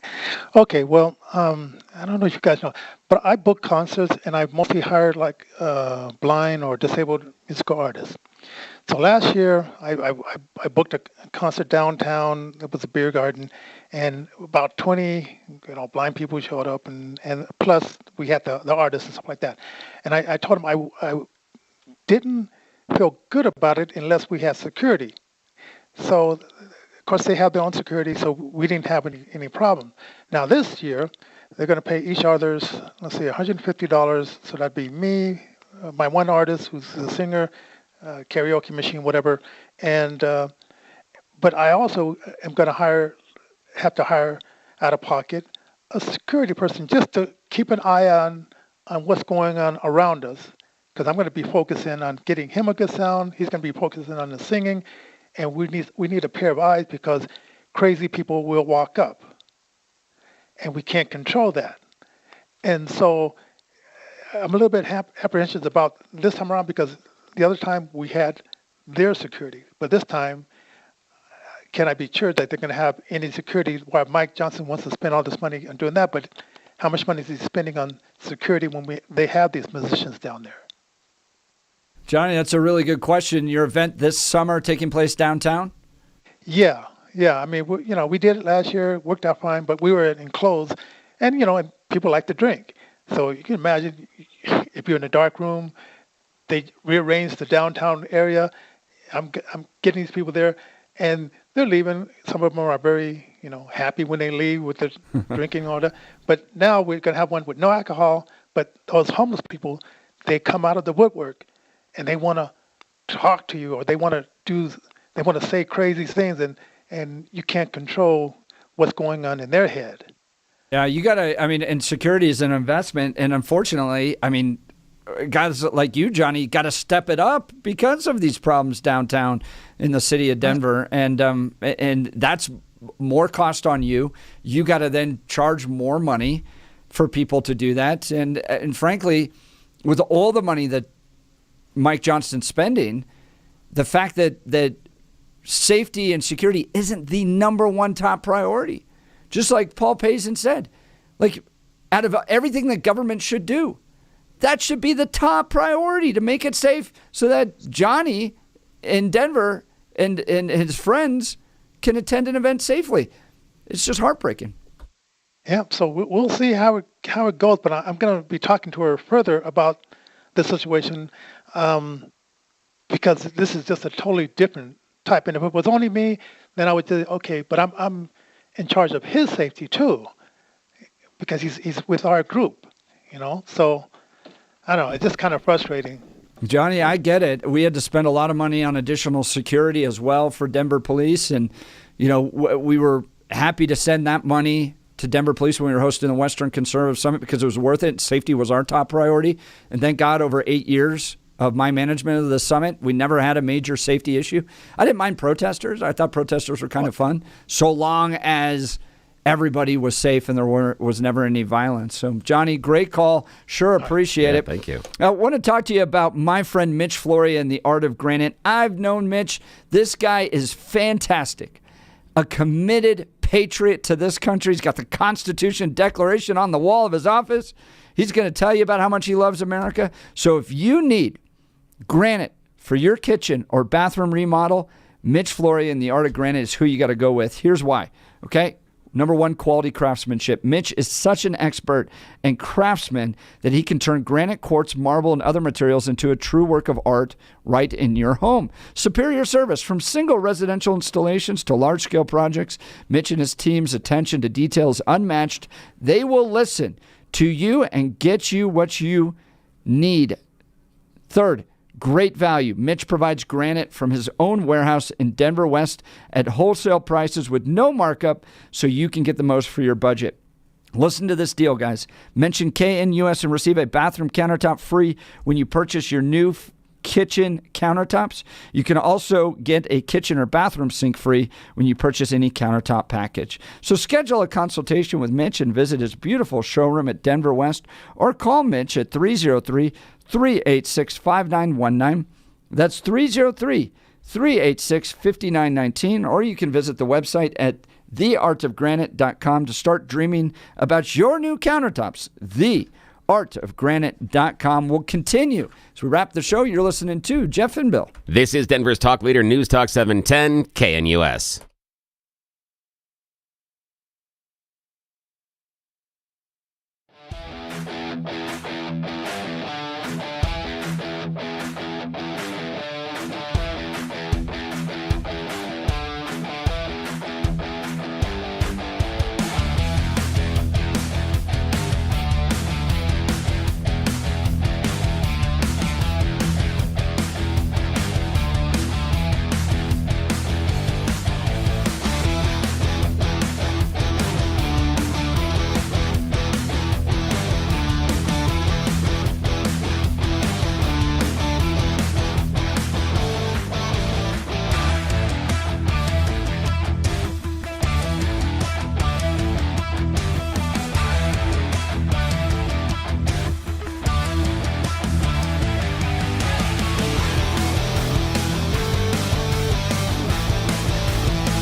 Welcome back to the Jeff and Bill Show. It's been a fantastic show. If you missed any of it, we had Joshua Sharfon talk about this Columbia University grad, this pro-Hamas dude, getting kicked out of here by Trump. Is it a violation of free speech?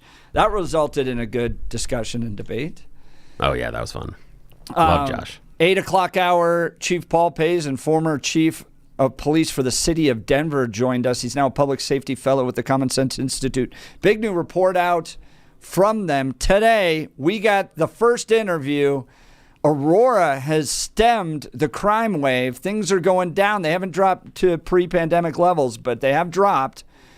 And that ability of localities to be able to strengthen their laws, say, not in our town, that's under threat by the state legislature, who's like, we want all crimes to be treated equally everywhere. Yeah, and nor should they, because the idea being that communities should have the ability to self-police. The communities in and of themselves are the ones that are most respondent to and impacted by crime. So they should be allowed to make the same choices. Just like we've talked about on the show, that individual school districts and areas should be allowed to choose what books are in the school libraries. That is fair. Same thing as far as the crime. The thing that was really interesting that former police chief Paul Payson brought in, associated now with the Common Sense Institute, is the direct economic impact that could be seen in your balance sheet if the rest of Colorado would follow the lead of Aurora and provide greater enforcement for auto theft. Doesn't seem like necessarily a big deal off the top, but Aurora saw 723 fewer incidents of auto theft after they changed the rules, thanks to people like Danielle Jurinsky and other friends of the show and Mayor Mike Kaufman. That meant an additional $16 million of economic impact for the city. And what does that mean if we extrapolate it through the entire state? That's an extra $1.8 billion of economic impact. Woo! And remember that $1.8 billion when the, no, I can't say that out loud. That would get me in trouble. The people under the gold dome, will go with that pronoun. The people under the gold dome are asking you to raise taxes in order to get more money. When they're asking you for your Tabor money back, remember that according to the Common Sense Institute, greater enforcement of rules like auto theft can lead to over $1 billion extra economic impact. There's your money. What does that mean to you? That would be over an extra $770 in your pocket each and every day. This is the Jeff and Bill Show. 710 KNUS.